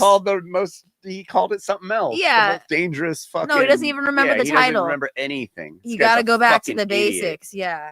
Idiot, bro. And I'm friends with this guy on Facebook and like, wow, I'm shocked that you're this fucking stupid, Justin Ryan. Yeah, you have terrible people doing terrible things when they believe they're doing the right things. And that's why being able to question humans is important, especially in an anarchist situation. But it's not that you can't. It's not that you can't question him. It's just like I said, the way you postulated the question to him probably turned the guy off. I haven't spoken to him since then. But when I do, he'll probably just be like, "Yeah, that guy's an asshole. Didn't feel like entertaining," because of the way you presented yourself. If you presented yourself in a much more like, "Hey, I got a question about this. Would you mind elaborating?" Exactly. He's not a dick to me. I didn't ask any questions of Mark, and I don't have any questions of Mark because he's not an authority figure. He's right. I never said that. I never said that he was. Then and why he did he block talks about how he doesn't want followers. He wants people he considers equals that understand moral behavior. And that's it. You know, if you listen I do. So Justin's trying to say that Mark Passio blocked him for no reason. He just went to go look him up, and Mark had already blocked him. That's what he's trying to say here, because he said he didn't have a conversation with him. He didn't ask him anything. He didn't have a conversation with him. Mark just blocked him. Right. That seems reasonable. I do understand moral behavior, and that's why I've made a very good case for moral behavior, and I can explain it without appealing to things that I can't demonstrate don't exist. And so that's why. What I said does exist, because if you take a blade and you walk up to anybody, you're going to get a reaction that they don't like that. Therefore, it's objective. That's proof. That's objective proof. Take a knife and approach somebody. And really, you don't think so? Try as a social experiment. No. See what happens. No, I understand your premise is flawed. If I walk up to somebody and they don't like it, that's the part that you're leaving out. They don't like it. That's why it's subjective. Why don't they like it? That morality pertains to what people like and dislike. Why don't they like it? Subjectively. Why don't they like it? Because pain hurts. Because it makes them feel a certain way. It makes them feel a certain way. Now, is pain a positive or a negative thing? Just because subjective pain is a negative response. Bingo. That you right. That's fine that it's in your brain. You keep bringing it up. Right. Because pain is a negative response. Any action that goes against natural law will have negative consequences. That's why it's consequentialism or cause and effect. You just proved my point. You just proved my point. Yeah, you totally did. People get Giuseppe pleasure just from fucking from raping. smashing People get pleasure fools. from that. The rapist does. Yes, because the rapist is the one being harmed. No, What's that? but you don't have to stab somebody and they don't have to feel pain for them Yeah, to still feel afraid. seriously. And fear is what drives. Preemptive blocking is only something that happens to us at the VGT show. Bracky for the win. Can confirm. People to react, and so that fear is a subjective. Yes, fear is a negative response. Could be. It's right. subjective. Fear is a negative response. That's my point. Because of the negative. But it's a subjective response. You could say anything is subjective. Yes. You can say anything is subjective. The point is, if it's always a negative response, it's subjective. Just the way 2 + 2 is objectively 4. If every time there's yes, if the response is always negative, it's subjective. A 250-pound guy, he won't be afraid of you. You walk How confident Justin is. It's subjective. Giuseppe here. Wait, say that again. You can walk up to a 250. The confidence is just flowing out of this man. I've never seen him have this confidence. I mean, he comes up pretty cocky, but he just still the confidence and in what he's talking about. I never have this. And he hasn't repeated anything yet. He's repeated the same 2 things to me for 5 years straight. Veganism is bad. Trans are bad. P. Diddy bad. On repeat. 50-pound guy that might not give a shit if you walk up to him, but you can walk up to me and it might make the fear response a little bit stronger. Now, why would you be afraid? Why would you be afraid? There's not always going to be fear. It doesn't matter because if it appeals to emotion, then it's subjective by definition. Right. The argument's over. Yeah, because they work. Just because an emotion can go along with it and feeling can go along with it does not mean that there is no other force in play. And it's not immoral for just because it's a subjective experience. Yes, as a woman being approached by a 250-pound male, that's a moral response to like try and walk on the other side. You know what I mean? Like to have to react in a way that's in self-preservation. It's not immoral to act that way. You know what I mean? So I don't understand, just because these subjective preferences exist, why does it mean that that's the end all be all, and that's these preferences are what dictate morality? Because there has to be something deeper, right? Why does would it be justified for a man to like get in her face and be like, why are you moving away from me? Why are you being made uncomfortable by me? That would be immoral, right? No, she has a right to act in a way that's anyways, you understand what I'm saying.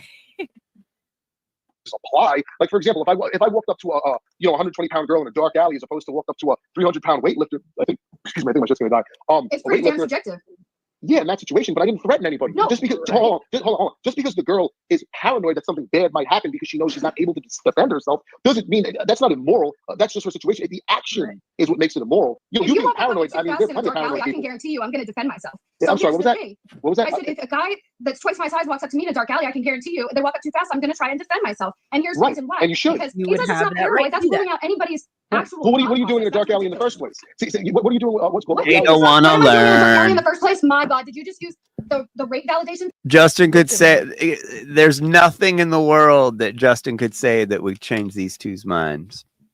That's where they're at. Up Mount fucking stupid. Dunning-Kruger effect. I mean, Justin's gonna be stupid here and do a victim blaming thing too, which is like the edgy, like, oh, what did she do? Why is she placing herself in a high? Which sure. But like he could argue this better, but yeah, they're not really arguing about the same things. Oh, sorry, Giuseppe. Yeah. Thing? Are you kidding me? That is like the most no, I didn't say anything like that. No, hold on. Yes, no, I didn't say. What were you doing in a dark alley in the first place? That was I would ask. Oh wow, she has like a trauma response to that. No, that's so crazy. That is the most ridiculous response I've ever heard. No, let me finish what I'm saying. What I mean is, like, I'm not sure why you ended up in this dark alley in the first place. I'm not saying it justifies anything. I'm just asking, like, maybe you shouldn't like find yourself in a weird situation like that. That way you don't get scared in the first place. I'm not justifying rape her. She mad at me? Like, I don't. Yeah, she's mad. I think you asked her what she was wearing. I totally did. I didn't really see what. All right. What I meant was in that situation. What's cool? Like, I wouldn't put myself in that situation in the first place. I'm not justifying that it's okay. I'm just saying that, like, you might wonder why you. Giuseppe. Hey, Justin. Yeah. Justin. Giuseppe. Can you tell me what you think humans value more than their feelings? What humans value more than their feelings? I don't know. I never really thought about that. Well, all right, yeah, I'll give you. You know what I value more than my own feelings. The continuation of it's almost dead. The continuation of human being success as a species, so we don't get taken out. Above my feelings, like someone who's not afraid of death, for example. I think they put that above their own feelings and stuff. So I guess that would be a good way to do it. Someone who goes against all odds to prove a point or something. So that's how you feel about that? Yeah, I guess I'd have to think more in depth about it, maybe, but on the fly, sure. So I would say, as a statement of fact, that feelings are the most important thing human beings care about. There's nothing I can imagine that. But that's just how you feel.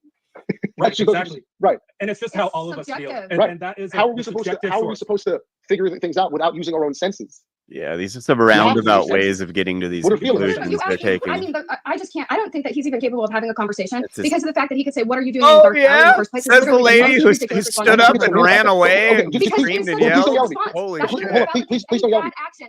Please don't yell at me. I wasn't justifying anything. I was just going to say, if you find yourself, you should probably not do your best to not find yourself in that situation in the first place. I wasn't trying to offend you or anything. Oh, that statement right there is ridiculous. Look at her face. No, but it's the same thing. Like, you shouldn't get into a car with a drunk driver. Like why is it so offensive? Why is it so offensive? Absolutely, that is such a bullshit. You're telling somebody to take responsibility. You're telling me to take responsibility for somebody else's behavior, and that is bullshit. No, I'm not. No, I'm not justifying what they're doing. I'm simply saying that, like, because I'm trying to explain. You keep cutting me off. What if somebody has to walk home from work? You keep cutting me off. Well, okay, let me finish. I would say if you had to walk home from work, instead of going down the dark alley, I'd go around the next block. Why is that so offensive? Right, and so would I. But what if there's a rapist there? No, because everyone has a certain percentage of responsibility with their own victimization. I think that's what Justin's saying here. Like, if you don't want something bad to you to happen, there are things that you can do. There is a way of living your life that is safer, and going down a dark alley might not be the safest thing. So I don't, she's like freaking out saying that that's ridiculous. That's not ridiculous at all. Yeah, what if somebody walks out and just decides there's a girl walking? The rapist is always wrong. I'm not justifying the rapist is always wrong. I'm not justifying the rapist. I don't understand. Never asked that question. Ridiculous specific situations, speculating about like specific situations that aren't common. Hypotheticals. There was that word again. Yes. These are hypotheticals that aren't the argument that we're having here. That she's so turned off this hypothetical because she knows and Justin knows that they got their asses handed to them. So they're focusing on any little misstep Justin says at this point, because they have not had a good showing. They haven't presented themselves that well. And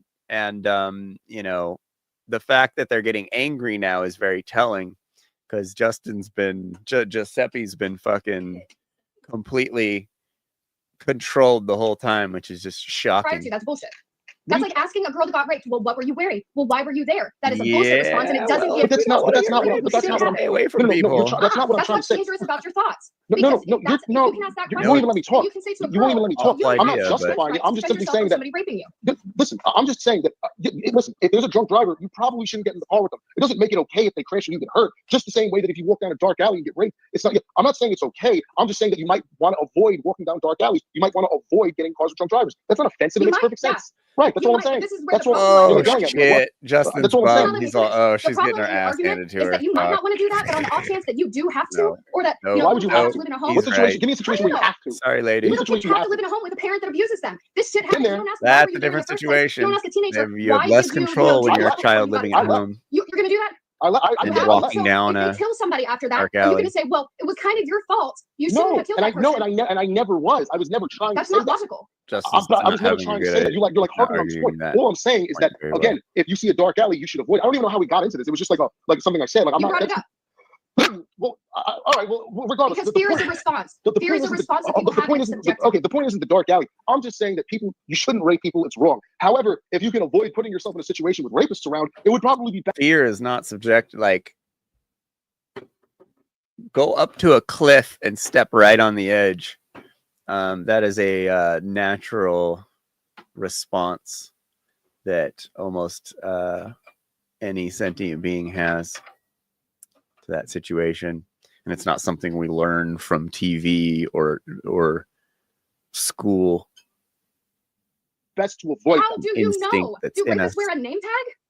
That is the well, dumbest response I've ever heard. I'm not joking. I cannot so understand. why do you think dark? Why do you think dark alleys? Why do you think dark alleys have a bad reputation? You use the dark alley as a reference. I didn't. Yeah. When you Okay. say, Well, you're continuing to I'm use telling you that how someone reacts to a situation. You're asking me why am I getting mad? I'm getting mad because I've had an experience where I was out in public with friends, ended up getting raped, and my reaction, your reaction to me telling you that would be, well, what were you doing there? How are you going to tell me what my reaction is? That's absolutely horrible. No, that's not what I'm saying. Yeah, Brack. Her position is I should be safe everywhere because morality is just a feeling. Like, yeah, I don't even understand what she's trying to say now. We got off topic. All I was trying to say, okay. Justin pulls it back again. This is crazy. You can avoid, again, getting in a car with a drunk driver or something like that, or walking down dark alleys that are notorious for being dangerous. Don't do it. I'm not justifying the action of the rapist. That's ridiculous. I think they're just using that to talk over me. This is why subjective morality matters, because it considers other people and it considers how other people feel, and you don't need more than that. That's all you need. No. Okay, so killing billions of animals unnecessarily for a taste is okay because we're taking into other people's feelings into consideration, and people like eating meat. So that's what makes killing animals moral, right, buddy? Got it. What a fucking... Every single action you take has some type of butterfly effect on someone else. Yeah, because subjectivity matters, but objectively, your argument it doesn't have any evidence. And but it does though. Camouflage fangs, venom claws, stingers. That's the fact that you have a conscience. No. That is, yes, it is. Define evidence. Evidence is you're a person and I'm a person, and because I recognize your face and mine, I have empathy for you. Just the way I recognize camouflage fangs, venom claws, and stingers exist. I don't actually know you're a person. You could be a lizard. You may be on sick. I don't believe that, but I'm just saying, like, I gave you multiple examples from multiple angles. You totally did. You're just saying that I did subjectively. You see? No, I gave you a response to everything you said because there was an explanation for all of your illustrations. Okay, but what I'm telling you is empathy is something that we either feel or we don't, and it's something that you teach or you don't learn. But that is what you call the conscious. It's conditioning. It's training. It's learning to recognize that other people have the value that you place on yourself. Nope. Okay, well, listen, I got to wrap this up. I'll just end with this one last question for you, and then I got to go. My thing's gonna die. If morality is subjective, wouldn't that be objectively true? Wouldn't it? I'll let you. Wouldn't it? No, then explain. No. If morality is subjective, wouldn't that objectively be true? No. Explain. Because you made a truth claim. Claims can be either true or false, but it doesn't pertain to whether or not something is. Yeah, you're telling me that morality is subjective. Well, if you're right, wouldn't that be objectively true? You're telling me subjectively what you believe, and you want me to tell you that it's true objectively. No, you're telling me that morality is subjective. So if you're right, wouldn't that be objectively true? I should have just said this in the first place, but it's a really good question. Because I don't use. And Pedini's phone died. Wah, wah. Anyway, yeah.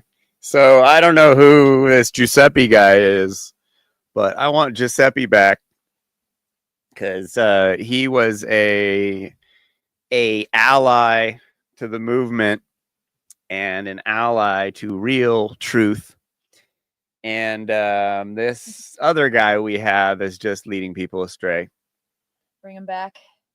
Bring back Giuseppe. Teleology. See you guys Sunday. We're gonna have that's the real VGT. Yeah, episode. VGT. This was just I didn't want to do a 2-hour. I wanted to watch the whole thing, and I didn't want to do a 2-hour fucking thing on the show. So VGT will be Sunday. We got Jack from the Tree Spirit Project, who is who does the podcast with the guy watching people, who does all the badass regenerative farming videos. Really cool videos.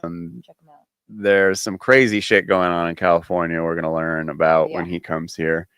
And he's a card carrying liberal, so it'll be fun to talk to him about the paradigm and stuff like that. Yeah, some fun conversation. It would be cool if you guys would show up for that. Hit the like button. Make sure people, if you're not subscribed, to subscribe because it helps a lot. And we're actually getting a little momentum over here.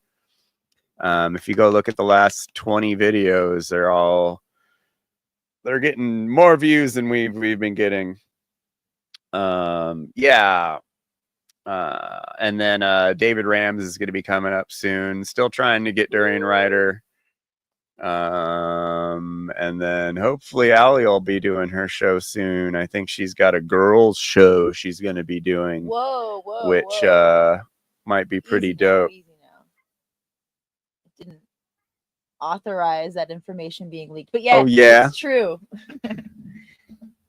Anyways, if I talk about things, she sometimes actually considers doing them. So anyway, peace. Tell Steve says goodbye. Steve. Bye. See you guys Sunday. I think Goldstein wants to be on the girls show. See you guys. Peace. Boop, not that one. Cheers to the people who did wake up and activate and become peers in the great work. Nothing but admiration and thanks.